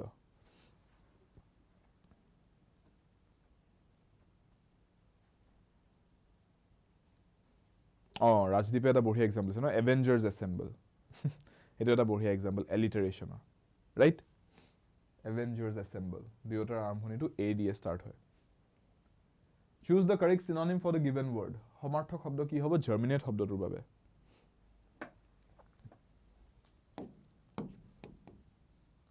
germinate শব্দটোৰ সমাৰ্থক শব্দটো কি হ'ব decay breed produce আৰু sprout decay breed produce আৰু sprout এই গুটেগিটাৰ সমাৰ্থক শব্দ এই গুটেগিটাৰ ভিতৰত সমাৰ্থক শব্দ কি germinate মানে আপোনালোকে সায়েন্সতো পঢ়িছে চাগে ৰাইট germinate মানে যেতিয়া বীজ এটাৰ পৰা প্ৰথম আপোনাৰ কলি উলাই হেতুক আমি কও germinate হোৱা বুলি এটো ইংৰাজীত আৰু এটা শব্দ ক'ব পাৰি sprout হৈছে বুলি ঠিক আছে গছ ৰোপণ কৰিলে হয় ন গছ ৰোপণ বুলি নকও আপুনি বীজ যেতিয়া এটা মাটিত পুতি থয় তাৰ পৰা যেতিয়া প্ৰথম যেতিয়া কলিটো উলাই হেতুক আমি কও যে germinate কৰিছে seedটো বা the seed has sprouted ঠিক আছে আৰু কোনবাই ধুনিয়াকে ইমোজি এটা ৰাজদীপে দি দিছে স্প্ৰাউটৰ ইমোজি এটা বঢ়িয়া so D is the correct synonym here ঠিক আছে yes recuperate শব্দটোৰ সমাৰ্থক শব্দ কি হ'ব সুধিছে চলো দেখতে हैं rehabilitate relocate reimburse আৰু recover এইকেইটা অপচনস দিয়া আছে So সমাৰ্থক শব্দটো কি হ'ব recuperate বুলি ক'লে what will be the right synonym here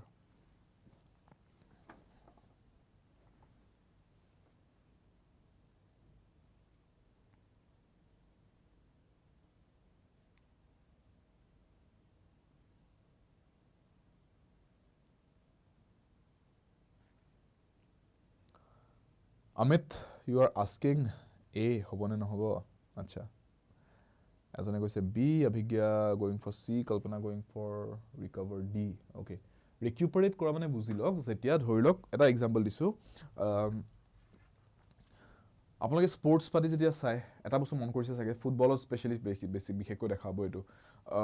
Players jone kheli asile khopokko akonman musuka khale bhorit ba kunba ejon player defender jone theli dile bule striker jone pori gol. তাৰপিছত অকণমান দেৰি তেওঁ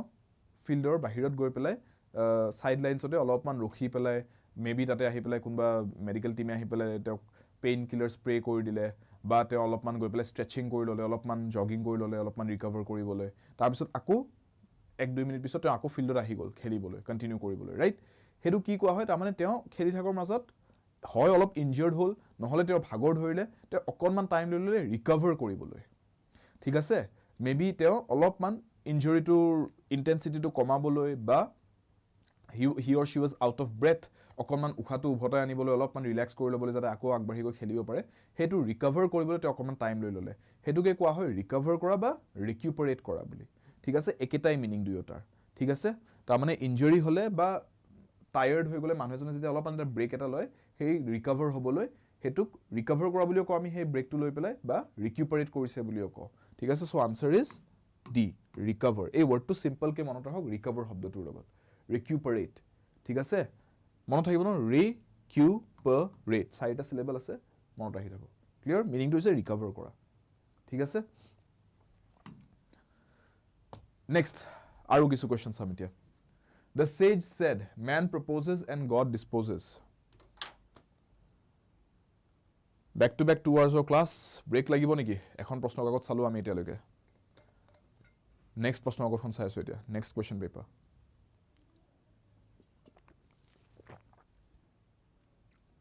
सभी लोग एनर्जी अभी भी जिंदा है सब में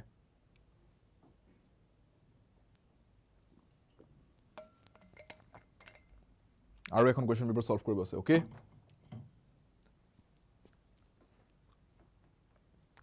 The sage said man proposes and God disposes correct indirect form to কি হয় হেতু সুধিছে সো ডাইৰেক্ট স্পিচত লিখা আছে ৰিপোৰ্টেড স্পিচৰ কনসেপ্টটো জানে সবে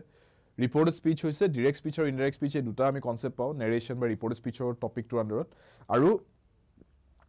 ডাইৰেক্ট স্পিচত তাৰ মানে মানুহ এজনে যেটো কথা জেনেকৈ কৈছিলে এক্স্যাক্টলি হেই ওয়াৰ্ডছ কিটা ইউজ কৰি আমি যদি কাৰবাৰ আগত এক্সপ্ৰেছ কৰো একেখিনি কথাকে তেও কি বুলি ক'লে ধৰিলক আজি এজন মানুহে মোক ক'লে যে I am going to the market তেও তেনেকৈ ক'লে মোক মই শুনিলো কথাটো মই শুনি আহি তাৰ পিছত আবিলি আপোনাক লগ পাইছো আপোনাক কৈছো যে এই মানুহজনক আজি ৰাতিবা লগ পালো তেও ক'লে যে I am going to the market আপোনাক মই মানে তেও কোৱা এক্সাক্ট শব্দকেইটা মই ক'লো হেনেকৈ ক'লে মই ডাইৰেক্ট স্পিচত কোৱা হৈছে হেনেকৈ নকৈ আপোনাক যদি মই এনেকৈ কওঁ যে আজি ৰাতিবা মানুহজনক লগ পালো হি said that he was going to the market তেও কৈছিলে যে তেও মাৰ্কেটলৈকে গৈ আছে এনেকৈ কোৱা মানে মই তেও কোৱা কথাখিনিকে মই নিজৰ ভাষাতে আপোনাক বা নিজৰ শব্দতে আপোনাক বুজাই দিলো মিনিংটো একে থাকিলে কিন্তু হেতু কোৱা হয় ইনডাইৰেক্ট স্পিচ দুয়োটা ক্ষেত্ৰতে কিন্তু মই আপোনাৰ সন্মুখত ৰিপোৰ্ট কৰা হল বা নেৰেট কৰা হল হে মানুহজনে কি ক'লে সো নেৰেশনত এই দুয়োটা অপচন থাকে হয় আপুনি ডাইৰেক্ট স্পিচত ক'ব পাৰে বা ইনডাইৰেক্ট স্পিচত ক'ব পাৰে ক্লিয়াৰ এতিয়া এটো কিহত আছে এটো ডাইৰেক্ট স্পিচত আছে কাৰণ ইয়াতে কোটেশন মাৰ্কস দিয়া আছে কোটেশন মাৰ্কস দিয়া মানে মই বুজাইছো এটো মূৰ শব্দ নহয় গিটা বেলেগ কোনোবাই কোৱা শব্দ হয় কোনে কৈছে সেজ জনে কৈছে the sage said man proposes and God disposes তো মই কি বুলি লিখিম দা সেজ সেড দ্যাট হেনেকৈ লিখিলম এটা কথাটো হল তেও কৈছে এটা ইউনিভাৰ্সাল ফ্যাক্ট এটা ঠিক আছে বা এটা ইউনিভাৰ্সাল ট্ৰুথ যে মানুহে প্ৰপ'জ কৰে ভগৱানে ডিসপোজ কৰে সো মই লিখোতে এটো বস্তুক সেম এজ ইট ইজ এটো টেন্সত লিখাটোৱে বেষ্ট মানুহজনে যদি কয় sun rises in the east scientific truth এটা যদি কয় মই কিবা বেলেগ কৰি দিম নেকি হেতু বস্তু sun rose in the east লিখিম নেকি নিলিখো জুৱাকালি হোৱা নাছিল sun rose in the east এটো সদায় হয় সো মই কম যে he said that sun rises in the east fact এটা কৈছিলে তেও মই ফ্যাক্ট হিচাপে প্ৰেজেন্ট কৰিম সিম্পল প্ৰেজেন্ট টেন্সতেই কম সো তেও সিম্পল প্ৰেজেন্ট টেন্সত কৈছে মই সিম্পল প্ৰেজেন্ট টেন্সত কৈ থম যে the sage said that man proposes and God disposes এটো হ'ব correct answer 1 so some of you might think sir এনেটো নেৰেশনত ৰুল আছে যে যদি এই ৰিপৰ্টিং ভাৰ্বটো পাষ্ট টেন্সত দিয়া আছে যেনেকৈ ইয়াতে said বুলি কোৱা আছে say said পাষ্ট টেন্সত দিলে ন সো এটো আপুনি সিম্পল প্ৰেজেন্ট টেন্সত থকা সেন্টেন্সটো সিম্পল পাস্ট টেন্সত লিখিব লাগে নো ডাউট হেটো রুল আছে বাট ইয়াতে এই সেন্টেন্সটো কি হয় হেটোটো চাওক এটো এটা সাইন্টিফিক এটো এটা ইউনিভার্সাল ফ্যাক্ট হয় জেনারেল ট্ৰুথ এনেকুৱা জেনাৰেল ট্ৰুথ বা ইউনিভাৰ্সাল ফ্যাক্টস বা সাইন্টিফিক ফ্যাক্টসৰ কথা ক'লে হেবিলাকত আমি এই সিম্পল প্ৰেজেন্ট টেন্স সেন্টেন্সটো নি বেলেগ কৰি নিদিও ঠিক আছে যেনেকৈ ওয়াটাৰ বয়েলস এট 100 ডিগ্ৰি সেলসিয়াস হেটো 100 বছৰ আগতেও হৈছিলে আজিৰ দিনতো হয় 100 বছৰ পিছতো হেটোৱে হ'ব পানীৰ যেটো বস্তুক আমি পানী বুলি কওঁ তাৰ কোৱালিটিটোৱে হেটো যে হি 100 ডিগ্ৰি সেলসিয়াসলৈকে গৰম কৰি দিলে হি উতলিব ধৰে বইল হ'ব ধৰে সো হেটো বদলি না যায় হলনি হৈ না যায় সো আমি এনেকৈ ক'ব নোৱাৰো যে he said water boiled at 100 degree Celsius boiled বুলি পাস্ট টেন্সত কিটা নিলিখো আমি কম water boils at 100 degree Celsius তেও কলেও হেনেকে ক'ব আমি কলেও হেনেকে কম ক্লিয়াৰ আন্ডাৰস্টুড সো হে কাৰণে ইয়াতে এটো আমি টেন্সটো হে কাৰণে চেঞ্জ কৰা নাই since it is a factual statement clear next number 2 climate change is এনেকৈ স্টাৰ্ট কৰিছে তাৰ পিছত PQRS এখিনি আমাক কৈছে এৰেঞ্জ কৰা সঠিক ক্ৰমত বাছনি বা সঠিক ক্ৰমত ইয়াতে এটো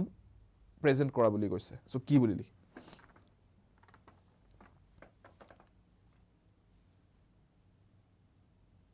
yes kalpana correct universal truth babe tense holoni nohoy correct hetuwe concept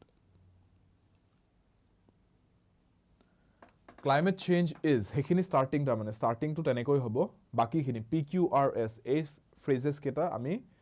correctly arrange koribo lage kok ki korim yate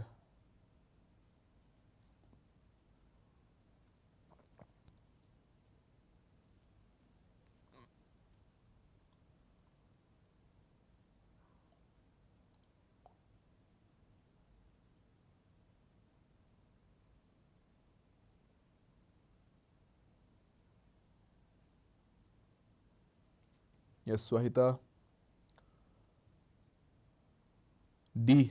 Q, P, R, S. Everybody's going for 4. Option D. ठीक है. Option number 4. Silo. याते की किबा clue আছে এটা simple clue আমি catch কৰিব পাৰো না ইয়াতে যে the burning off বুলি কৈছে burning off what এটা question নিজে সুধি চাওক burning off what কি জ্বলোৱা কথা কৈ আছে হেতু যদি আমি কোৱেশ্চনটো আনসাৰটো বিচাৰি পাই যাও নেক্সট পাৰ্টত হেতুৱে ইয়াৰ কানেক্টিং পাৰ্টটো হ'ব তাৰমানে তালৈকৈ যাব লাগিব আগবাঢ়ি burning off তাৰপিছত ফাৰ্ষ্টত কি দি আছে বাৰ্নিং অফ ক্লাইমেটটো হ'ব নোৱাৰে burning of a broad topic হ'ব নোৱাৰে বাৰ্নিং অফ ফসিল ফুয়েলস হে হ'ব পাৰে ফসিল ফুয়েলস হে জ্বলাই হয়নে নহয় so burning of fossil fuels তাৰমানে R and S is a mandatory pair কনসেপ্টটো যোনটো আজি ক্লাছৰ আগতো এটা এনেকুৱা চেঞ্জমেন্ট কোৱেশ্চনত ডিসকাস কৰিছো সো R আৰু S যদি একেলগে আছে হেতু অপচন আনসাৰ হ'ব পাৰে যদি R আৰু S ব্যাক টু ব্যাক একেলগে লিখা নাই আৰু তাকো এটো সিকোয়েন্সতে SR লিখিলে নহব RS বুলি লিখিব লাগিব হেতু যদি কোনবাটো অপচনত নাই হে অপচনটো কাটি দিয়ক এলিমিনেট কৰক ডিলিট কৰিও হেতু অপচন ইয়াতে R আৰু S নাই ইয়াতে R আৰু S একেলগে নাই এলিমিনেট ইয়াতে একেলগে আছে yes এতিয়া এটো বস্তু চাওক যে ইয়াতে কৈছে S সেন্টেন্সটো এন্ড কৰি দিয়া আৰু কলৈকে আগবাঢ়ি যাব অপচন নাই আৰু ইয়াতে কৈছে P সেন্টেন্সটো এন্ড কৰি দিয়া এতিয়া আপুনি এটা বস্তু চাওক P সেন্টেন্সটো লাষ্টত কি আছে in combination forces in combination বুলি লিখিছে ইন কম্বিনেশন বুলি কৈছো যদি আমি ফুল স্টপ দি দিও হ'ব জানো ইন কম্বিনেশন বুলি কলে কিবা দুটা বস্তুৰ মাজত combination in combination with what question থাকি যায় তাৰ মানে মই ইয়াতে এন্ড কৰি দিব নোৱাৰো বুজি পাইছে নে কি ক'ব খুইছো in combination with what question থাকি যাব আপোনাৰ মাইন্ডত কিহৰ লগত কম্বিনেশন কৰা কথা ক'লে সো ইয়াতে সেন্টেন্সটো হেক কৰি দিলে সেন্টেন্সটো আধৰুৱা হৈ ৰৈ যাব মিনিংটো কমপ্লিট নহব সো therefore ইয়াতে এন্ড কৰাতকে সেন্টেন্স এছত এন্ড কৰিলে better fossil fuels and changes in land cover and biodiversity full stop ইয়াতে এনেকুৱা ম্যান্ডেটৰি যেন ফিল হোৱা নাই যে ইয়াৰ পিছত কি বেলেগ আৰু লিখিবই লাগিব ইয়াতে ফুল স্টপ দি দিব পাৰি যেন লাগিছে so out of this two options কোনটো বেটাৰ পি এন্ড কৰা বেটাৰ নে এস সেন্টেন্সটো এন্ড কৰা বেটাৰ অবভিয়াসলি এস সেন্টেন্সটো এন্ড কৰাটোৱে বেটাৰ কাৰণ পি সেন্টেন্সটো এন্ড কৰিলে এটো পুৰা আধৰুৱা হৈ ৰৈ যায় এই কোৱেশ্চনটো ৰৈ যায় মাইন্ডত ৰিডাৰছৰ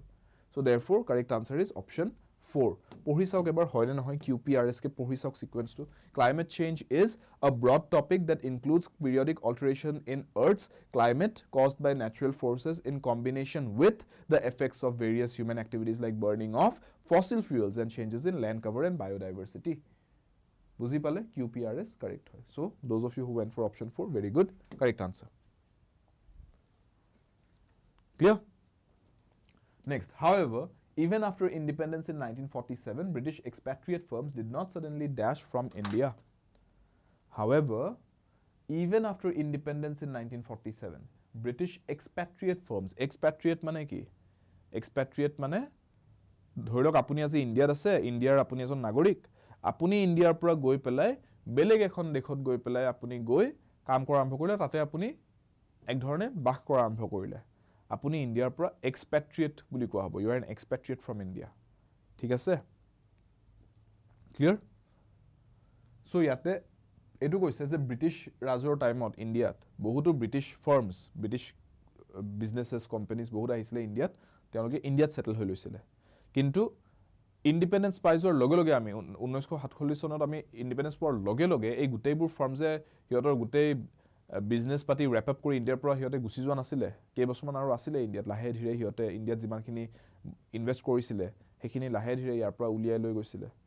সো হেতু কি বুলি কম However, even after independence in 1947, British expatriate firms did not suddenly,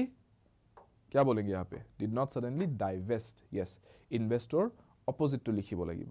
ठीक है से? जे invest কৰিছিলে, invest হোৱাৰ পিছত হিয়তে কি কৰিলে? Divest কৰিলে. Clear? ঠিক আছে? The opposite of invest is divest. Ravi gave you the information. ইয়াৰে আমাক passive form to সুধিছে. Ravi gave you the information. এটো active voice আছে ন কাৰণ Ravi is the subject we are talking about Ravi তাৰ পিছত gave is the verb you is object number 1 আৰু এটা object আহি গল the information this is object number 2 so এটো আমাৰ SVO formatতে আছে দুটা object so subject verb object format থাকিলে active voice sentence passive voice এটা কেনেকৈ লিখিব হেতু সুধিছে options কেটা চাই লওক बताओ क्या होगा आंसर यहाँ पे पंकज यूट्यूबত সুধিছে নে মানে বস্তুটো এপিডিসিএল একাউন্টেন্সি ক্লাস ইউটিউবৰ কথা সুধিছে এপিডিসিএলৰ একাউন্টেন্সি ক্লাস ইউটিউবত লোৱা হ'বনে না হেতু মই গ্যাৰান্টি দিব নোৱাৰিম হা पंकज যেতিয়া কাৰণ হেতু ইউটিউবত টাইম স্লট ফ্ৰী আছে না বাকি ফেকাল্টিজৰ লগত পাতিব লাগিব হেতু হিচাপতে গম পোৱা যাব তাৰ বাহিৰে পেইড সাবস্ক্ৰিপশন কোৰ্সৰ যিখিনি আমাৰ ক্লাसेস আছে অলৰেডি একাউন্টেন্সি থিওৰিটিকেল ক্লাसेস থিওৰিটিকেল নহয় প্ৰ্যাকটিকেল ক্লাसेস খিনি কৰোৱা গৈছে থিওৰিটিকেল ক্লাसेস খিনি মই আপোনালোকৰ এই টেট পৰীক্ষাটো যাবলৈ দিয়ক এই ৰবিবাৰে তাৰ পিছত স্টাৰ্ট কৰিম আকৌ ঠিক আছে থিওৰিটিকেল বস্তুখিনি আমাৰ বেছি টাইম নালাগে সেইখিনি কেটামান এটা স্কেডিউলত কেদিন মানৰ ক্লাसेস থাকিব ব্যাক টু ব্যাক হেকেদিনত গুটেই থিওৰিখিনি কভাৰ কৰোৱা হ'ব অলৰাইট থিওৰি প্লাস থিওৰিটিকেল এমসিকিউজ বাকি প্ৰ্যাকটিকেল যিখিনি আছিল যিখিনি প্ৰ্যাকটিকেল আগতে কৰাই দিছো যাতে প্ৰ্যাকটিকেল খিনি জনাৰ পিছত থিওৰিটিকেলি কথাবোৰ বুজিবলৈ ইজি হ'ব এক্সামত আপোনাক প্ৰ্যাকটিকেল কৰিবলৈ নিদিয়ে obviously theoretical questions হৰিব MCQ based কিন্তু অকল theoretically পঢ়িবলৈ গলে বহুত স্টুডেন্টছৰ যেহেতুকে বহুত বছৰলৈকে টাচত নাথাকে একাউন্টেন্সি লগত আছে ঘপককে গৈ এপিডিসিএল একাউন্টেন্সি এক্সামত বহিবলৈ যায় AAA অৰ তেতিয়া কি হয় ডাইৰেক্ট থিওৰি খিনি মুখস্থ কৰি ৰাত্তা মাৰি যোৱাৰ দৰে হয় আৰু হেতুত অসুবিধা সম্মুখীন হয় কাৰণ মই কি কৰিছো টাইম থাকোতে হাতত প্ৰ্যাকটিকেল খিনি কৰোৱাই থৈছো যাতে প্ৰ্যাকটিকেল খিনি কৰাৰ পিছত স্টুডেন্টছে থিওৰি খিনি পঢ়িলে আইডিয়াছ বোৰ ৰিলেট কৰিব পাৰে সো সেই বস্তুটো আপোনালোকে theoretical classes খিনি এই টেটৰ পৰীক্ষাটো যাবলৈ ব্যাক টু ব্যাক এক্সামছ আছিল তো আসাম পুলিচ ডিএমই টেট এখিনি যোৱালৈকে মই ৰখি দিছো তাৰ পিছত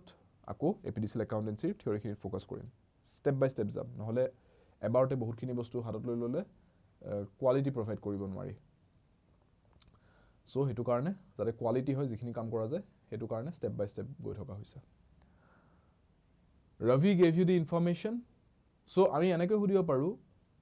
were you given the information by Ravi হেনেকে সুধিব পৰা গল হয় কিন্তু হেতু অপচন ইয়াতে দিয়া নাই সো আমি আনটো অপচন ইউজ কৰিম যোনটো হ'ব was the information given to you by Ravi ঠিক আছে সো এনেকুৱা যেতিয়া দুটা অবজেক্ট থাকে স্টুডেন্টস মনত ৰাখিব when you have two objects no object 1 object 2 আমি দুই ধৰণে লিখিব পৰা অপচন থাকে সদায় সেন্সত এই অবজেক্টক স্টাৰ্টিংত লৈ আহিব পাৰো বা এই অবজেক্টক স্টাৰ্টিংত লৈ আহিব পাৰো সো মই এটো লিখিব পাৰিম were you given the information by Ravi you অবজেক্টক স্টাৰ্টিংত আনিব পাৰিম বাট ইয়াতে হেতু অপচন দিয়া নাই সো আনটো অপচন কি আছে was the information given to you by Ravi so মই হেতু অপচন ইয়াত দেখিছো হেতুৱে আনসাৰ হ'ব ক্লিয়াৰ ঠিক আছে next one correctly spelled word ने की কৈছে incorrectly spelled word okay full spelling কোনটোৰ আছে একদম সিম্পল बच्चों वाला क्वेश्चन है बताओ SHUOT এটোটো হ'ব নোৱাৰে SHOUT হ'ব লাগে shout লিখিবলৈ so obviously এটোৱে answer next one rustic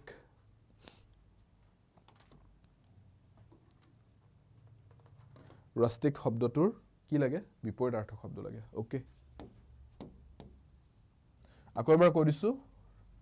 giving you a reminder once again আপোনালোকে এনেকুৱা synonym antonym based questions বোৰ সেন্টেন্সত পাব পাৰে টেট পৰীক্ষাত সেন্টেন্স লিখি দিব আন্ডাৰলাইন কৰিব এইটো শব্দৰ এতিয়া বিপৰীতাৰ্থ শব্দ বিচাৰা বুলি ক'ব those kind of questions would be a little simpler for you কাৰণ আপুনি at least এটা idea পাব sentence কেনেকৈ ইউজ কৰিছে মই অলপমান difficult level হাই ৰাখি থৈছো কাৰণ মই সদায় ইটোৱে philosophy maintain কৰো যে প্ৰেক্টিছত অলপ difficult practice কৰি যাওক এক্সামত কৈ সো rustic শব্দটোৰ ডাইৰেক্টলি আপোনাক এন্টোনিম বুলি এটা now you have to understand rustic শব্দটোৰ মিনিংটো কি নহলে আপুনি কি বেসিছত এন্টোনিম উলিয়াব ৰাইট সো rustic বুলি যেটা কোৱা হৈছে rustic মানে এনেকুৱা এটা বস্তু যোনটো বহুত প্লেইন সাধাৰণ বা বহুত ডাল ঠিক আছে বিপৰীত শব্দটো এনেকুৱা হ'ব যোনটো বস্তু অলপমান কমপ্লেক্স হয় বুজিবলৈ যোনটো বস্তু অলপমান এডভান্সড হয় অলপ সফিস্টিকেটেড হয় খুব সহজ সৰল বা খুব ডাল বস্তু এটা নহয় হেতু অলপমান হেতুত স্টাইল বা ফ্লেয়াৰ বা সফিস্টিকেশন ইনভলভড আছে সো এই কাৰণে আমি ইয়াতে ইউজ কৰিব পাৰো the word sophisticated C would be the right answer all right rustic antonym sophisticated clear ঠিক আছে So আপোনাক মই দুটামান এক্সট্ৰা ওয়ার্ডস এতে দি দিছো just to keep in mind dull rustic বুলি ক'লে আপুনি dull word টো ইউজ কৰিব পাৰে plain word টো ইউজ কৰিব পাৰে ঠিক আছে mundane word টো ইউজ কৰিব পাৰে sophisticated বুলি আপুনি ক'লে complex word টো ইউজ কৰিব পাৰে complex then you can also use the word articulate ঠিক আছে এই words বোৰ ইয়াৰ synonym হিচাপে ইউজ কৰিব পাৰিব clear ঠিক আছে এগেটা ইয়াৰ synonyms all right so just to boost your vocabulary a little additional কেটামান words দি দিছো ইয়াতে লিখি ৰাখিব পাৰে coming to the next one slap on the wrist idiom or meaning to সুধিছে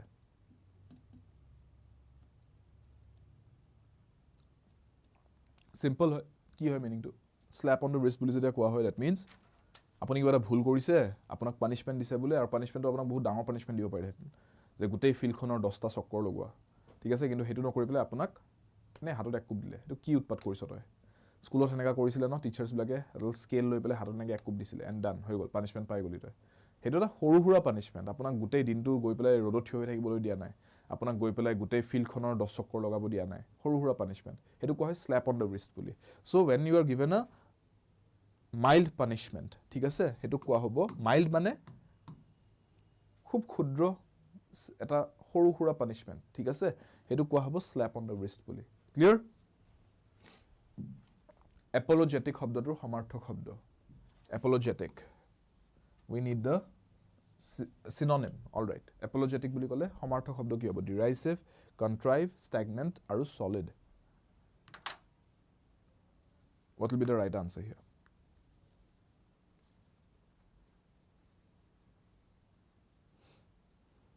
Yes, Ananya Sangma, your teaching helped me with my SSC CGL exam to score 38 out of 50 in English. Thank you. That's great, Ananya. And I'm pretty sure apuniyo bahut kosto korise ekeloge moi to porhaisue logode apunar kosto tate bhale khini jorito and that's great that you have been able to push your boundaries as far it comes to studies. So congratulations. And yes, keep learning, keep growing. Students are enake agbahi goi thakok hetuye kamona thakil hoday apologetic what will be the correct synonym here derisive contrite stagnant and solid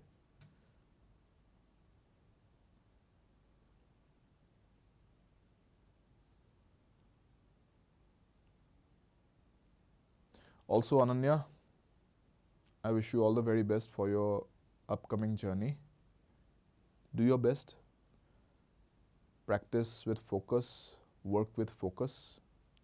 and dedication and with a sense of responsibility and definitely you will do well. So all the very best. Apologetic বুলি ক'লে সমাৰ্থক শব্দ হ'ব contrite all right ta mane hetu to hetuye bujaise apologetic howa contrite বুলি যদি কও ta mane apologetic বুলিয়ে বুজোৱা হয় ঠিক আছে a contrite statement apologetic statement এটা ta mane all right derisive কোৱা হয় যেতিয়া আপুনি কিবা এটা বস্তু deride কৰে ta mane কিবা এটা বস্তুক আপুনি এক ধৰণে সমালোচনা কৰে derisive statement বুলি যদি কও derisive remark বুলি যদি কও ta mane এনেকুৱা এখাৰ কথা যোনটোৱে কিবা এটা সমালোচনা কৰিছে কাৰবাক বা কিবা এটা বস্তু ঠিক আছে হেতু কোৱা হ'ব derisive বুলি ঠিক আছে antonym যদি হুদলে হেতেন আমি সাগে derisive word টো টিক কৰি দিব পাৰিলো হেতেন কাৰণ apologetic মানে আপুনি এজন মানুহৰ আগত এক ধৰণে ক্ষমা খুইছে আৰু বিপৰীতটো হৈ যাব যে আপুনি সেই মানুহজনক ক্ষমা খোজা নাই, আপুনি সেই মানুহজনক অপমান কৰিছে, ডিৰাইচিভ কথা এটা কৈছে। So' that would have been an antonym, but ইয়াতে আমাক লাগে চিননিম, চ' উইল গ' ফৰ কণ্ট্ৰাইট। ষ্টেগনেণ্ট মানে যোনটো বস্তুত লৰচৰ নাই বেছি, ৰখি গৈছে, স্থগিত বস্তু এটা, ষ্টেগনেট হৈ গৈছে, ষ্টেগনেণ্ট বুলি কোৱা হয়। ঠিক আছে, যেনেকৈ ৰাস্তাত যেতিয়া এটা পথ হ'ল বনি যায়, ৰাইট, গাঁত হৈ যায় ৰাস্তাত, বৰষুণ পৰিলে তাতে পানী জমা হৈ যায় আৰু পানীটো ক'লৈকেও লৰিব নোৱাৰে, সি তাতে ৰখি যায়, ষ্টেগনেণ্ট হৈ যায়। ঠিক আছে, ড্ৰেইনছ ব্লক হৈ গ'লে পানীটো ষ্টেগনেণ্ট হৈ যায়। চ' অপজিট ৱৰ্ডটো হ'ব ইয়াৰ ডাইনামিক, যোনটো বস্তু মুভ হৈ আছে, মোবাইল, ডাইনামিক, এনেকুৱা ৱৰ্ডছবিলাক ইয়াৰে বিপৰীত ৱৰ্ডছ হৈ যাব, বিপৰীত শব্দ হৈ যাব। ছলিড, সেইটোতো জানে আপোনালোকে, right. So' option 2 is the correct answer here. Next one, magnanimity, সমাৰ্থক শব্দ। মেগনানিমিটি বুলি ক'লে কি হ'ব ষ্টুডেণ্টছ ইয়াতে? চিননিম। সমাৰ্থক শব্দ কি হ'ব? মেগনানিমিটি বুলি ক'লে এইকেইটা অপশ্যনৰ ভিতৰত what will be the right synonym here? बताओ। Magnanimity, altruism, virulence, invidiousness और volatile। क्या होगा सही आंसर यहाँ पे?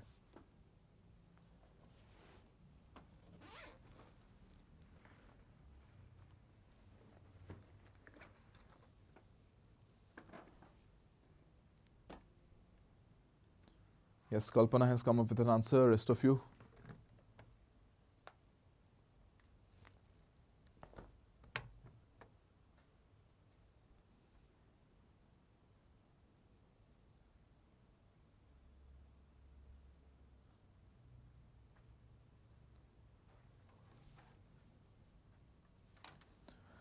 Mona is going for C. Swahita is going for C as well.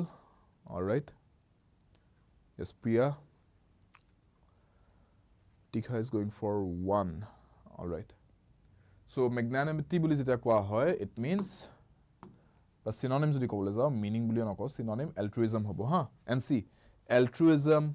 magnanimity, এইটোৰ meaningটো হৈছে a generous person, a friendly person. ঠিক আছে, যোন friendly হয়, যোন খুব generous হয়, মানুহৰ সহায় কৰে, তেতিয়া magnanimous বুলি কোৱা হয়। altruistic বুলি কোৱা হয়, যে মানুহৰ সহায় কৰে তেওঁ। ঠিক আছে, তাৰমানে যাৰ মানসিকতাটো লোকক সহায় কৰা, তেখেতক আমি ক'ব পাৰোঁ altruistic বা magnanimous বুলি। ঠিক আছে, altruism সেই কনচেপ্টটো কোৱা হয়, মানুহক সহায় কৰিব খোজা সেই ভাৱটো থকাটোক, সেই ভাৱটোক altruism বুলি কোৱা হয় বা magnanimity বুলিও কোৱা হয়। নাউন ফৰ্মত লিখা গৈছে, যদি আপোনালোকে এডজেক্টিভ ফৰ্মত লিখিব খোজে magnanimous আৰু altruistic সেনেকৈ লিখিব লাগিব। ঠিক আছে, আৰু বাকি এইকেইটা ৱৰ্ডছ ইয়াতে চিননিম আকাৰেও ফিট নহ'ব আৰু এক ধৰণে এণ্টনিম আকাৰেও ফিট নহ'ব। ঠিক আছে, coming to the next one, study of heavenly bodies. Simple হয়, কি হ'ব আনচাৰটো?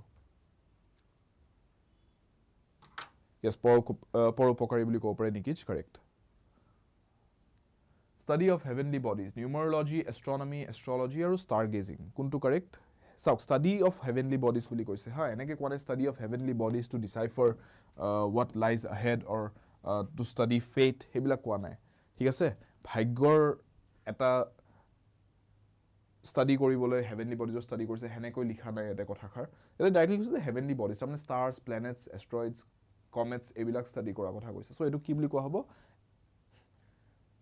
চি নহয় দেই।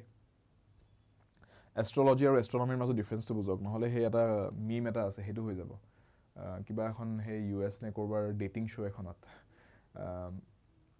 সিহঁতৰ কনচেপ্টটো তেনেকুৱা, মানে ল'ৰাটোৱে আৰু ছোৱালীটোৱে সেই এটাৰ লগত প্ৰথম চিনাকি হয়, ল'ৰাটো কয় আই এম এন এষ্ট্ৰনমাৰ, তাৰপিছত ছোৱালীজনীয়ে কৈ দিয়ে oh' wow I am a Gemini. ঠিক আছে, সেইটো কাণ্ড হৈ যাব তাৰ মানে। চ' সি ক'লে এষ্ট্ৰনমাৰ বুলি, তাৰমানে সি চাইণ্টিফিকলি ষ্টাডি কৰে গোটেই প্লেনেটছ পাতি গোটেইবোৰ, আৰু তাই কৈ দিলে মই জেমিনাই, তাইৰ ছানশ্বাইনটো কৈ দিলে, তাৰমানে জডিয়াকটো কৈ দিলে। ঠিক আছে, আৰু সেই জডিয়াকৰ কনচেপ্টটো আহিছে এষ্ট্ৰলজি। ঠিক আছে, আপোনাৰ গোটেই সেই ৰাশি পাতি এইবিলাক আহি যাব এষ্ট্ৰলজি, বুজি পাইছে দে? আৰু সেইটো হৈছে আপোনাৰ সেই হাতৰ ৰেখা চোৱা, আপোনাৰ সেই কুণ্ডলী চোৱা, আপোনাৰ সেই জডিয়াক চাইন চোৱা, সেইটো বেলেগ। ঠিক আছে, সেইটো এষ্ট্ৰলজিত আহি যায়। কিন্তু হেভেনলি বডি ষ্টাডি কৰা, চাইণ্টিফিকলি যেতিয়া ষ্টাডি কৰে, সেইটোক এষ্ট্ৰনমি বুলি কয়। ঠিক আছে, those are two completely different things. ঠিক আছে, আৰু যদি কোনোবাই এনেই বোলে এনেই just for the check of it বা জাষ্ট এজ এ হবি তৰা পাতি চাই ভাল পায়, সেইটোক আকৌ ষ্টাৰ গেজিং বুলি কোৱা হ'ব। You are star gazing. ঠিক আছে, understood? So' these are all different fields. All right, তাৰ ভিতৰত চাইণ্টিফিক ষ্টাডিটো এষ্ট্ৰনমিত আহে। অ'কে, আৰু নিউমাৰলজিটোতো it is the study of numbers to certain number systems to decipher your fate আপোনাৰ ভাগ্যৰ এটা কিবা এটা আইডিয়া পাবলৈ নাম্বাৰ ষ্টাডি কৰা নিউমাৰলজি হেতু এটা নিউমাৰলজি আৰু এষ্ট্ৰলজি অলপ ৰিলেটেড ফিল্ড হৈ যায় in the sense that here দুয়োটাই আপোনাৰ ভাগ্যৰ আপোনাৰ কিবা এটা আইডিয়া দিব ট্ৰাই কৰে ঠিক আছে সো ইয়াতে আনসাৰটো হ'ব astronomy 2 is the correct answer clear next one who has persistent neurotic impulse to steal one who has persistent neurotic impulse to steal what do we call this person iconoclast kleptomaniac hypocrite ne connoisseur কোনটো correct হ'ব what will be the right answer যাৰ neurotic impulse বুলি কৈছা neurotic impulse মানে তেওঁৰ এটা impulse মানে কি এক ধৰণৰ এটা ৰখাব নোৱাৰা এটা ইচ্ছা এনেকুৱা এটা ইচ্ছা যোনটোৰ ওপৰত নিয়ন্ত্ৰণ নাই হেতুক impulse বুলি কয় আপোনাৰ কিছুমান মানুহ দেখিব আপোনাৰ নিজৰো হ'ব পাৰে এইটো বস্তু আপুনি কেতিয়াবা এটা বস্তু দেখিলে দোকানত বা অনলাইন আপুনি প্ৰয়োজন আছে নাই হেতু ইমান ভাবি থকা নাই আপুনি দেখিছে এইটো কিনিলো আৰু আপুনি কিনি দিলে খৰচ কৰিলে পিছত লাগে হেতু কিনি আপোনাৰ তাত এনেই পৰি আছে আপুনি হেতু ইউজো কৰা নাই হেতু কোৱা হয় impulse purchase বুলি যে আপুনি এটা impulse হৈ কিনি দিলে দেখা পালে আৰু নিজকে ৰখাব নোৱাৰি নিয়ন্ত্ৰণ কৰিব নোৱাৰি কিনি দিলে এনেকুৱা এতিয়া নিয়ন্ত্ৰণহীন এটা ব্যৱহাৰ এটা আপুনি ভাবি চাওক নিয়ন্ত্ৰণহীন এটা স্বভাৱ এটা ভাবি চাওক যে মানুহজনে চুৰ কৰাৰ পৰা নিজকে ৰখাব নোৱাৰে ঠিক আছে তেতিয়া হেতু কি বুলি কোৱা হ'ব হেনেকুৱা এজন মানুহক কি বুলি কোৱা হ'ব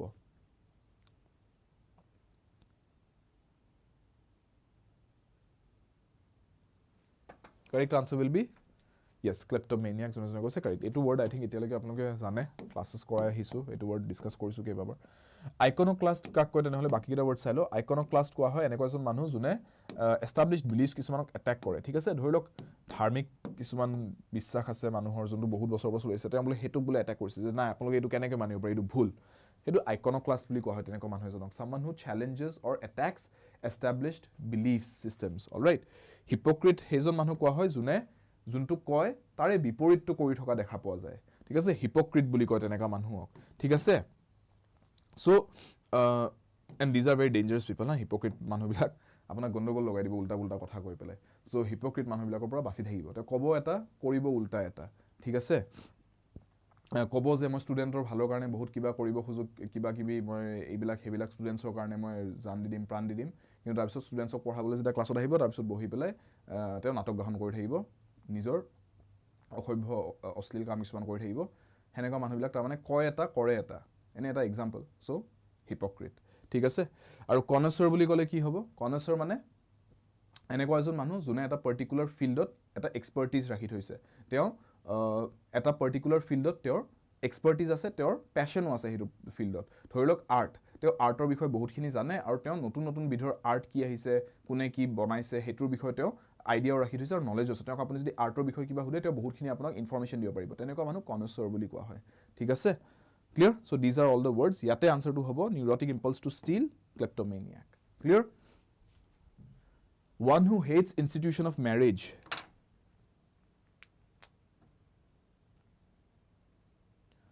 one who hates institution of marriage batao aap mein se kaun hai who hates the idea of marriage kun ase apnalokor majot june etur logot identify kore yes Rofikul good evening Birisha going for option D yes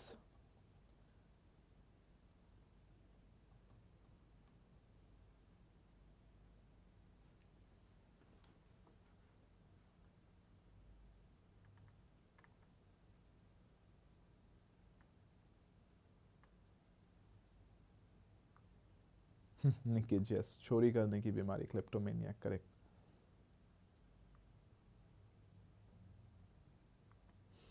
kune admit sona itiale admit ei sona itiale ke bapre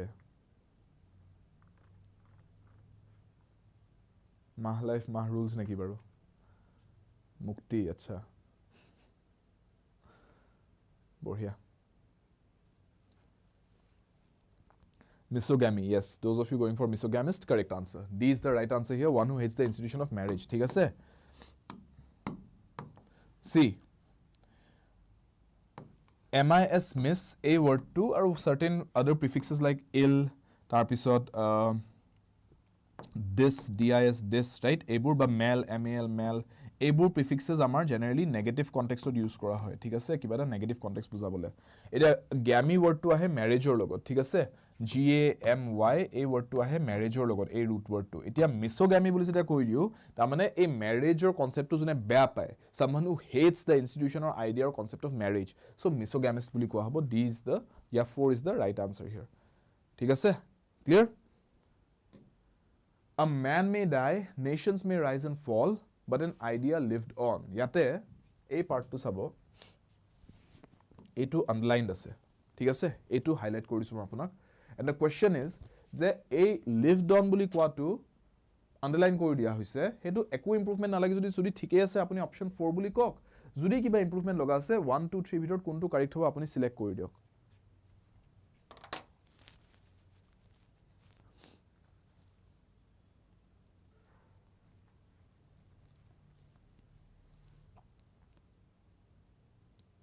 correct answer will be yes but an idea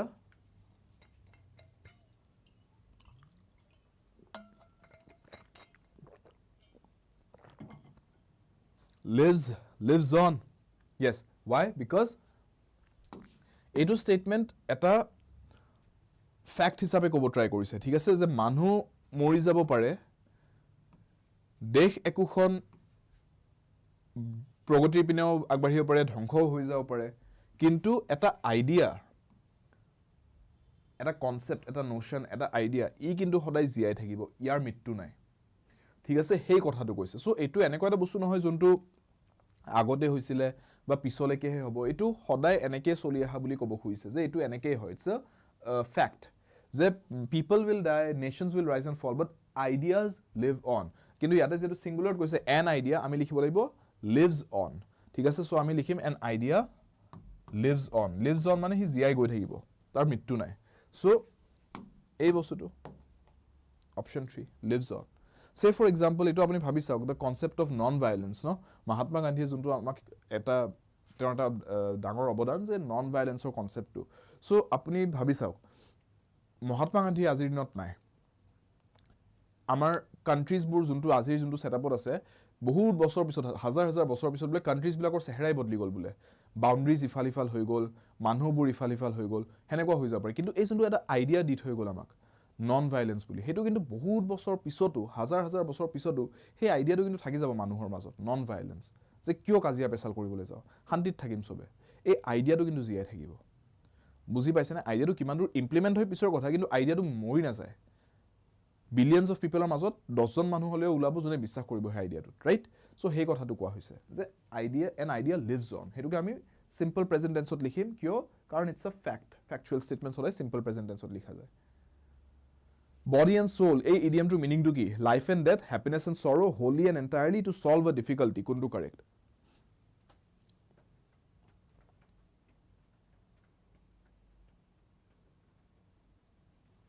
body and soul life and death happiness and sorrow wholly and entirely to solve a difficulty these are the options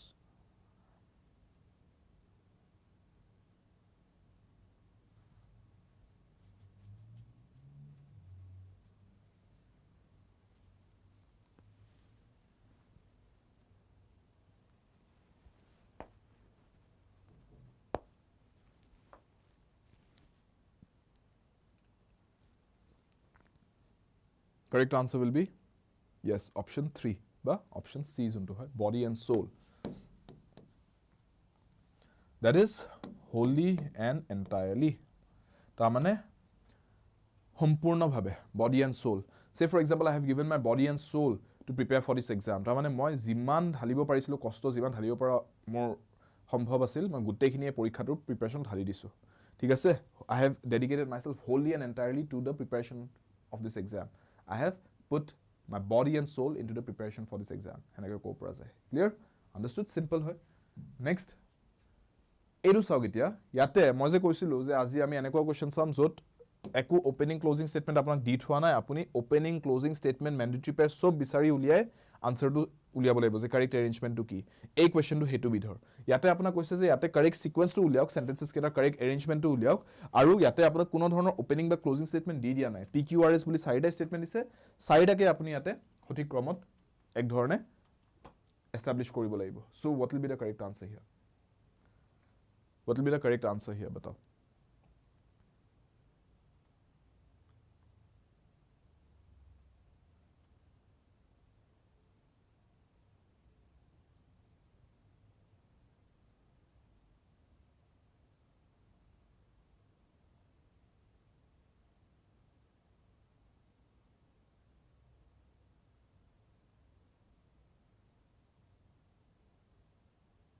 PQRS correct sequence to কি হ'ব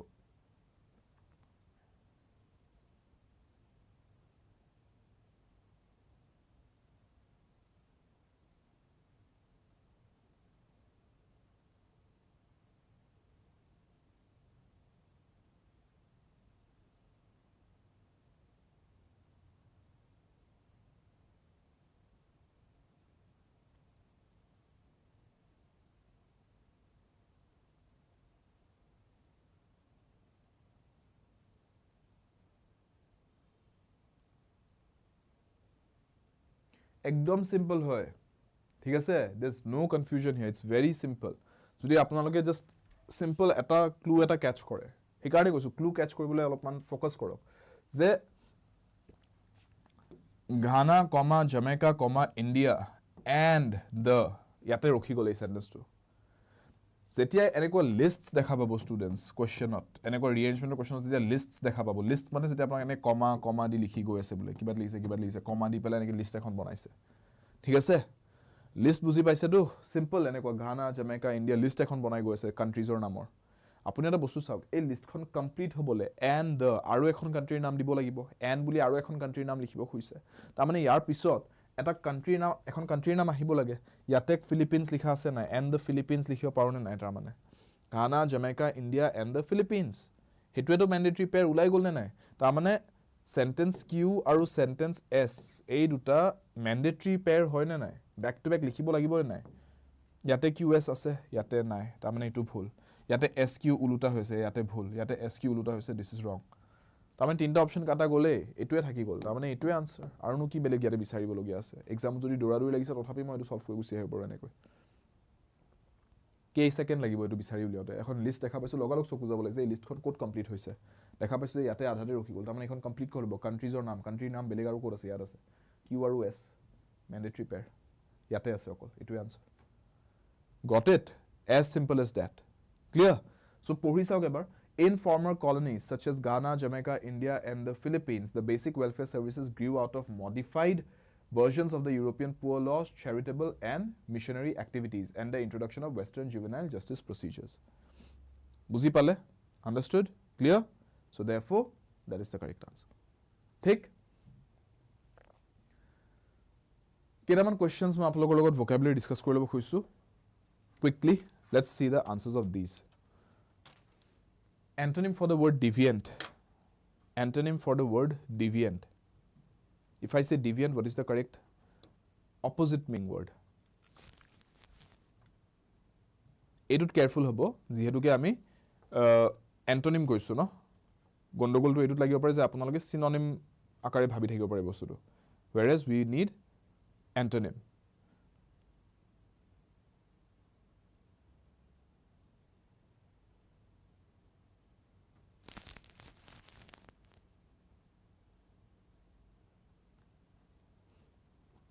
yes normal is the correct answer right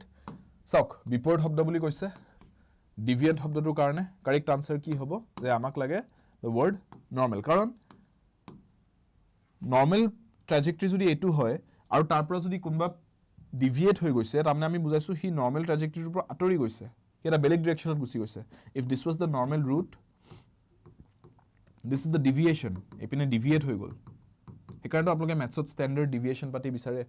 বুজি পাইছে নাই যে কিমানখিনি difference আহি গল deviation কিমানখিনি হল হেতু ক্যালকুলেশন কৰা হয় সো ডেভিয়েশন মানে নৰমাল ৰুটৰ পৰা যদি আতৰি যোৱা হয় সো অপোজিট ওয়াৰ্ড কি হ'ব ডেভিয়েন্ট মানে যোনটো নৰমালতকৈ আতৰি গৈছে আৰু যোনটো নরমালত আছে হি ঠিকই আছে so that is the opposite word clear understood careful নহয় নরমাল হয় আনসারটো ঠিক আছে কেয়ারলেস আৰু কেয়াৰফুল এন্টোনিমস হ'ব ইয়াতে কেয়াৰলেসনেছৰ কথা আহা নাই ঠিক আছে ক্লিয়াৰ আপোনাৰ বুলে প্ল্যান আছিল যে মই 1 ঘন্টাত 60 মিনিটত 60টা কোৱেশ্চন সলভ কৰিম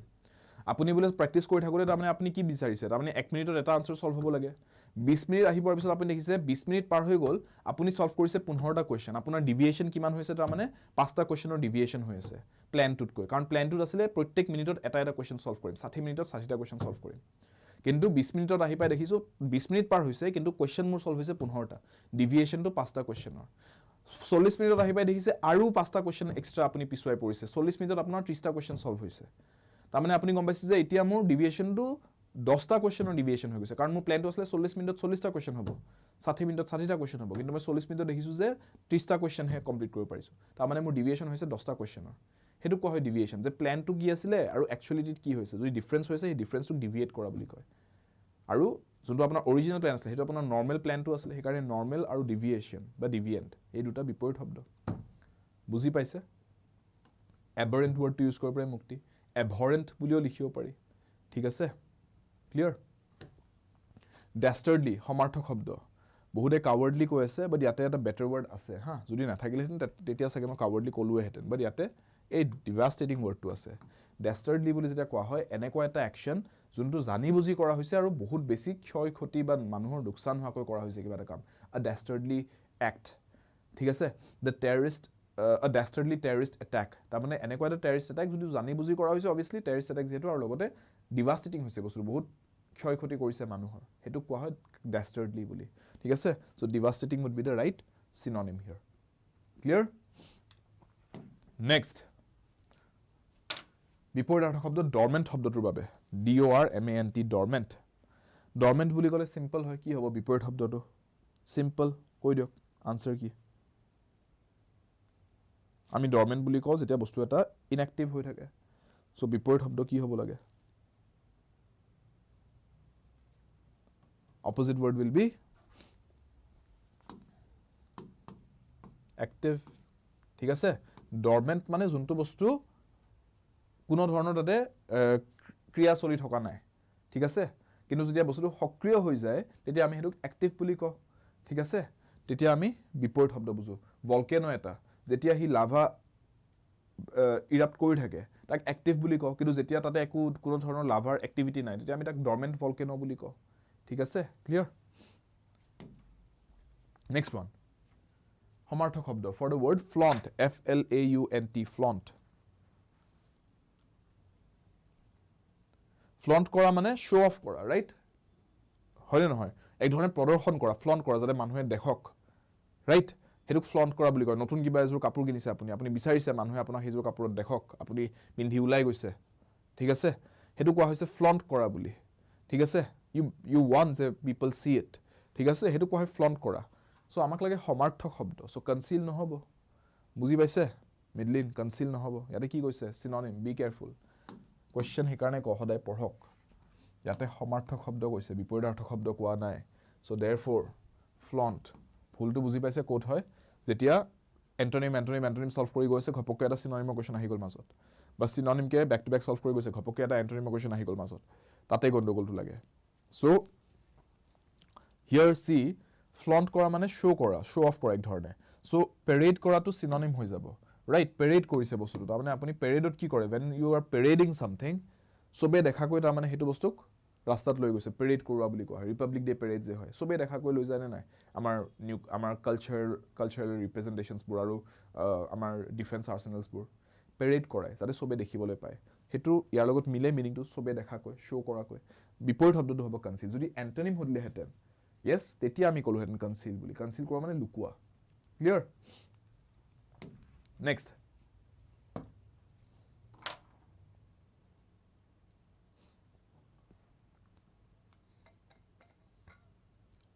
yes Juliana good evening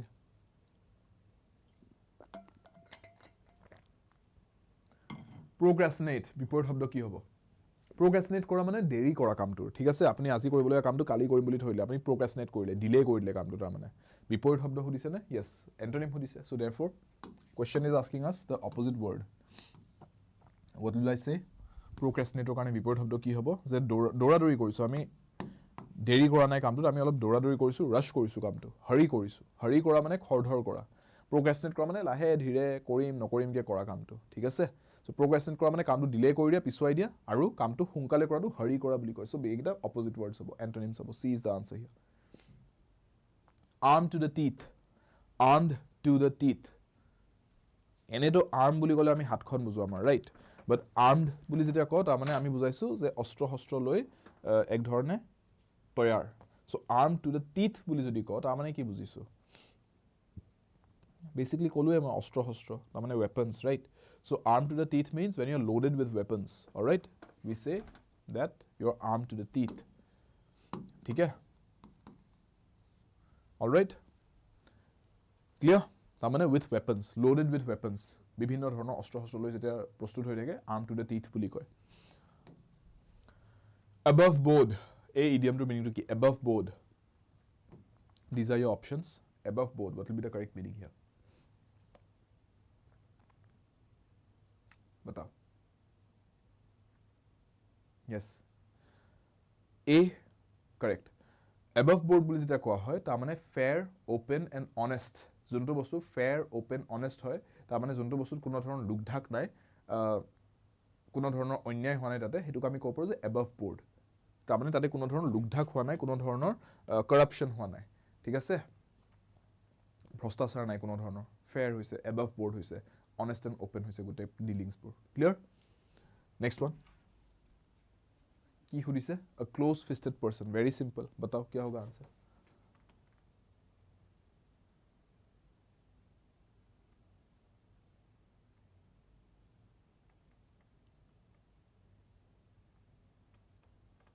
এবোৰ বেলেগকৈ মনত ৰাখিবলগীয়া বস্তু নহয় হা ৰফিকুল মানে আপুনি মুখস্থ কৰি মনত ৰাখাটো মই কেতিয়াও সাজেষ্ট নকৰো যিকোনো সাবজেক্ট যিকোনো বস্তুতে মুখস্থ কৰাটো মই কেতিয়াও সাজেষ্ট নকৰো বস্তুটো ফ্যামিলিয়াৰিটিৰ পৰা আহে যেতিয়া আপুনি প্ৰেক্টিস কৰি গৈ থাকে প্ৰেক্টিস কৰোতে কিছুমান বস্তু দেখুতে আপোনাৰ হেতু বস্তু মাইন্ডত অটোমেটিক থাকি যায় ঠিক আছে হেতু দি আপোনাৰ কষ্টটো কমে তাৰ মানে হেকাৰণে মই কৰো ৰেগুলাৰ প্ৰেক্টিস যে আমি কৰা চাওক আজি মই ৰেগুলাৰ কিয় ইয়াতে ইভিনিং আহি পেলাই ক্লাস কৰা কমাই দিব পাৰো ন ক্লাसेস আই ক্যান বি লাইক যে এক্সাম আহিব লৈছে একেদিন মই কেদিনমান ক্লাস কৰিম বাকি টাইমত 4 দিনত এটা ক্লাস কৰিম আৰু আৰামছে হেতু কৰিব পাৰো কিয় সদায় ক্লাস কৰোৱা হয় যাতে ষ্টুডেন্টছৰ এটা ৰেগুলাৰ এটা যাতে ক্লাसेস খিনি কোৱেশ্চনছ পাতি খিনি এটা ৰেগুলাৰ টাচত থাকে কাৰণ এদিন মই আহি পেলাই বহুত দিনৰ পিছত এদিন দেখা দি পেলাই আপোনালোকক যদি মই 200-300টা কোৱেশ্চন এদিনত কৰাই দি গুছি যাও আপোনালোকে হে এদিনতে গুটেখিনি চালে তেনেকৈ আপোনালোকৰ কষ্টটো বেছি হৈ যাব কিন্তু ৰেগুলাৰলি যদি 20 30 15 20 30 কোৱেশ্চনছ কৰি গৈ থাকে তেতিয়া আপোনাৰ কি হ'ব ৰেগুলাৰ বেসিছত কৰি গৈছে তো ডেইলি কষ্টটো অলপ হৈ আছে কিন্তু over long period of time বহুতখিনি বস্তু আপুনি দেখুতে অটোমেটিক মাইন্ডত মনত থাকি যোৱা হ'ব তাৰমানে আপুনি এবাউট ডাইজেষ্ট কৰিবলগীয়া হোৱা নাই গুটে বস্তুটো so that is how you learn when there is a course যোনটো অলপ ভাষ্ট যেন লাগিছে বহুত বস্তু আছে লাগিছে জাস্ট গিভ ইট মোৰ টাইম হেতুৱে টেকনিক হয় টাইম অলপ বেছি দিয়ক আৰু ৰেগুলাৰ বেসিছত অলপ টাচত থাকক বস্তুৰ লগত ডেইলি বেসিছত কষ্টটো কম হ'ব আৰু ওভাৰ টাইম ডেইলি বস্তুখিনি দেখুতে মনত থাকিবলৈ ইজি হৈ যাব Yes, a miser. Correct answer is option C. ঠিক আছে a close fisted person. তাৰ মানে a miser. তাৰ মানে কনজুস মানুহ। ঠিক আছে যোনে খৰচ কৰিব নোখোজে। Close fisted এই কাৰণে কয় কাৰণ it gives the image of a person যোনে হাতৰ মুঠিত গুটেখিনি বান্ধি ৰাখিব খোজে পইচা পাতি ধন সম্পত্তি যি আছে তো হেখিনি হাতখন মুঠিটো খুলিব নিবিচাৰে কৰবাত কোনবাই লৈ যাও বুলি ঠিক আছে সো হেতুকে কয় close fisted person তাৰ মানে কনজুস মানুহ এজন যোনে নিজৰ ধন সম্পত্তিখিনি খুব এটা কন্ট্ৰলত ৰাখি থাকে spend koribo nokhoje besi clear next one a short moral story often with animal characters a short moral story often with animal characters jibo jontu পশু পক্ষীৰ কাহিনী কৈ পেলাই যেতিয়া কিবা এটা নীতি শিক্ষা দিবলৈ চেষ্টা কৰা হয় হেনেকুৱা কাহিনীক আমি কি বুলি কওঁ uneducated parable ignorant oblivious obviously সব moral story বুলি যেটা কৈছে কিবা এটা নীতি শিক্ষা পাব তাৰ মানে এটা লৰা ছোৱালী ৰাইট uneducated কেনেকৈ কম তেনে হলে এটো ভুল পুৰাপুৰি ignorant কোৱা হয় যোনে অজ্ঞানী তাৰ মানে অজ্ঞানীক আমি ignorant বুলি কওঁ oblivious মানে যাৰ একো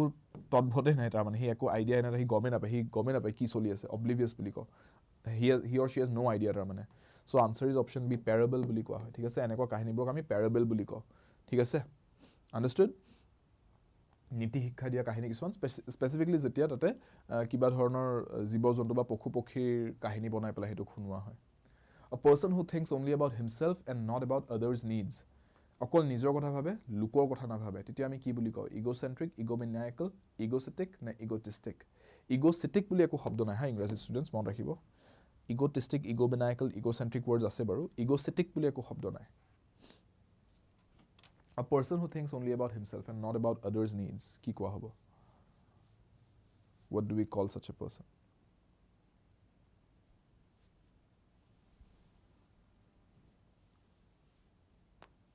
so that person is called yes egocentric correct a জনে জনে কৈছে correct answer egocentric কিয় কাৰণ জানেকে আমি concentric circles ৰ কনসেপ্টটো পঢ়ো ম্যাথছত ৰাইট concentric মানে কি যে ধৰি লওক এইকেইটা circles বনাইছো মই and all of them have a common center ঠিক আছে গোটেইকেইটাৰ চেন্টাৰটো এইটো হয় ইয়াৰ ৰেডিয়াসটো ইয়াৰ পৰা ষ্টাৰ্ট হয় এই yellow circleটোৰ ৰেডিয়াসটো ইয়াৰ পৰা ষ্টাৰ্ট হয় red circleটোৰ ৰেডিয়াসটো ইয়াৰ পৰা ষ্টাৰ্ট হয় right so এটু কোৱা হয় concentric বুলি গোটেইকেইটাৰ centers কেটা এটা জায়গাতে মন কৰিছে হেকাৰণে এটা concentric circles বুলি কোৱা হয় হেতু বস্তু কেটা আপুনি ভাবিছক egocentric যাৰ তা মানে ego to a centric হয় তা মানে তাৰ গোটেই existence to the center at the center is ego তেওঁৰ ego to তা মানে একদম ইম্পৰ্টেন্স যোনটো বস্তু দি থৈছে সেন্টাৰ যোনটো বস্তু ৰাখিছে that is their ego ঠিক আছে ego মানে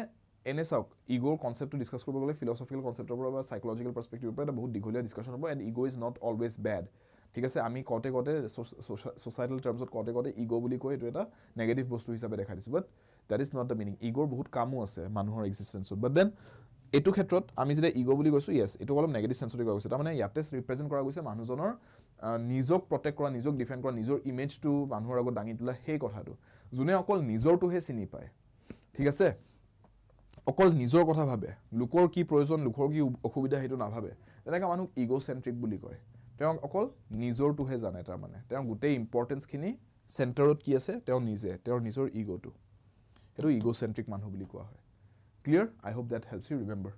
ঠিক আছে সো আজিৰ ক্লাছটো আমি এখিনি বস্তু ডিসকাস কৰিছো এখিনিয়ে কৰিম আৰু 2 hours of session এটা লোৱা প্ল্যান আছিল যিখিনি বস্তু মই ডিসকাস কৰিব খুজিছিলো ভালেখিনি বস্তু ডিসকাস কৰাই গৈছে fill in the blanks পৰা আৰম্ভ কৰি rearrangement of questions phrase based context based rearrangement আৰু fill in the blanks লগতে vocabulary synonyms antonyms idioms word replacement বিভিন্ন ধৰণৰ questions আমি চালো so students টেট পৰীক্ষাৰ কাৰণে জনে এপিয়াৰ কৰিবলৈ গৈ আছে অহাকালি আশা কৰিছো আপোনালোকে ইমাননে যিমানখিনি আপোনালোকে ক্লাছ পাতি চাইছে এই গোটেইখিনিৰ আৰু লগতে আপোনাৰ নিজৰ যিমানখিনি প্ৰিপাৰেচন আপোনালোকে ইমাননে কষ্ট কৰিছে গোটেইখিনি এটা ভাল এপ্লিকেশন অহাকালি এক্সামত যাতে আপোনালোকে এপ্লাই কৰি দেখাই আহে ঠিক আছে হেখিনি এটা ৰিজাল্ট আপোনালোকে দেখাব চেষ্টা কৰক হেতুৱে আশা থাকিল আৰু প্ৰেছাৰ নলব আপোনালোকে হেতুক লৈ একো প্ৰেছাৰ লব নালাগে গিভ ইউৰ বেষ্ট এটেম্প্ট আজি ভালদৰে গোটেইখিনি বস্তু এডমিট পাতি লগতে আপোনালোকৰ গোটেই সামগ্ৰীখিনি এৰেঞ্জ কৰি থৈ দিব যাতে ৰাতিপুৱা আপোনালোকৰ দৌৰা-দৌৰি নালাগে ৰাতিপুৱা খুব শান্ত সুস্থ মগজৰে যাব এক্সামলৈকে লাষ্ট মোমেন্টলৈকে বহুত কিবা চাই হেডেক লৈ পেলাই ব্ৰেইনটোক ওভাৰলোড কৰি পেলাই এক্সাম হলত নহমাব যিমানখিনি পঢ়িবছলে চেষ্টা কৰিবছলে একিনত আপুনি কৰিলে জাস্ট এইখিনিৰ এতিয়া যিমানখিনি পাৰে হাইয়েস্ট পাৰ্সেন্টেজ এপ্লিকেশন এটা এক্সামৰ টাইমখিনি দেখাব লাগে হেখিনিয়ে কথা লাষ্ট মোমেন্টলৈকে বহুত নিজকে প্ৰেছাৰ দি নাথাকিব অলপ ৰিল্যাক্স কৰক আজিৰ দিনটো ঠিক আছে অহাকালি ধুনিয়াকৈ এক্সামলৈকে যাব গোটেইখিনি বস্তু আজি ৰেডি কৰি থক ৰাতিপুৱা ধুনিয়াকৈ এক্সামত সুস্থ শান্ত মগজ এটা লৈ যাব যাতে এক্সাম পেপাৰত গণ্ডগোল নালাগে নাৰ্ভাসনেস নাহে এংজাইটি নাহে কোৱেশ্চন পেপাৰখন যাতে একদম কাম মাইন্ড লৈ শান্ত মগজ এটা লৈ পেলাই যাতে সলভ কৰি যাব পাৰে এফালৰ পৰা ঠিক আছে গোটেইখিনি সেকশন ভালদৰে এটেম্প কৰিব pedagogy English general English language সেকশনটো গোটেইখিনি সেকশন ভালদৰে এপ্লাই কৰিব নিজৰ নলেজখিনি কনসেপ্ট যিখিনি শিকিলে হেখিনি কোৱেশ্চনছবোৰ অলপ মন কান দি ফোকাস ৰাখি পেলাই চাব মাইন্ডটোক ড্ৰিফট অফ হৈ যাব নিদিব এক্সামৰ মাজত ঠিক আছে হেখিনিয়ে কথা আপোনালোকে মনত ৰাখি এক্সামটোত বহক এপিয়াৰ কৰক ভালদৰে আৰু অহাকালি আমি এক্টিভ থাকিমে ফেকাল্টি কেজন এক্সামৰ পেপাৰ কি আহিলে কেনেকুৱা কোৱেশ্চনছ আহিলে গোটেইখিনি আপোনালোকৰ লগত এক্সামৰ পিছতে ডিসকাস কৰিম আৰু লগতে পেপাৰখনৰ আপোনালোকৰ লগত সলভ কৰি ল'ব ট্ৰাই কৰিম আমি আৰু আপোনালোকে কালি নিজৰ বেষ্ট এটেম্পটো দি আপোনাক জনাব কেনেকুৱা হল আপোনালোকৰ এক্সাম ঠিক আছে লগ পাই থাকিম ক্লাছত until then all the TET students all the very best for tomorrow give your best and I will see you in the classes and yes our best wishes are always with you so log pam class until then take care everyone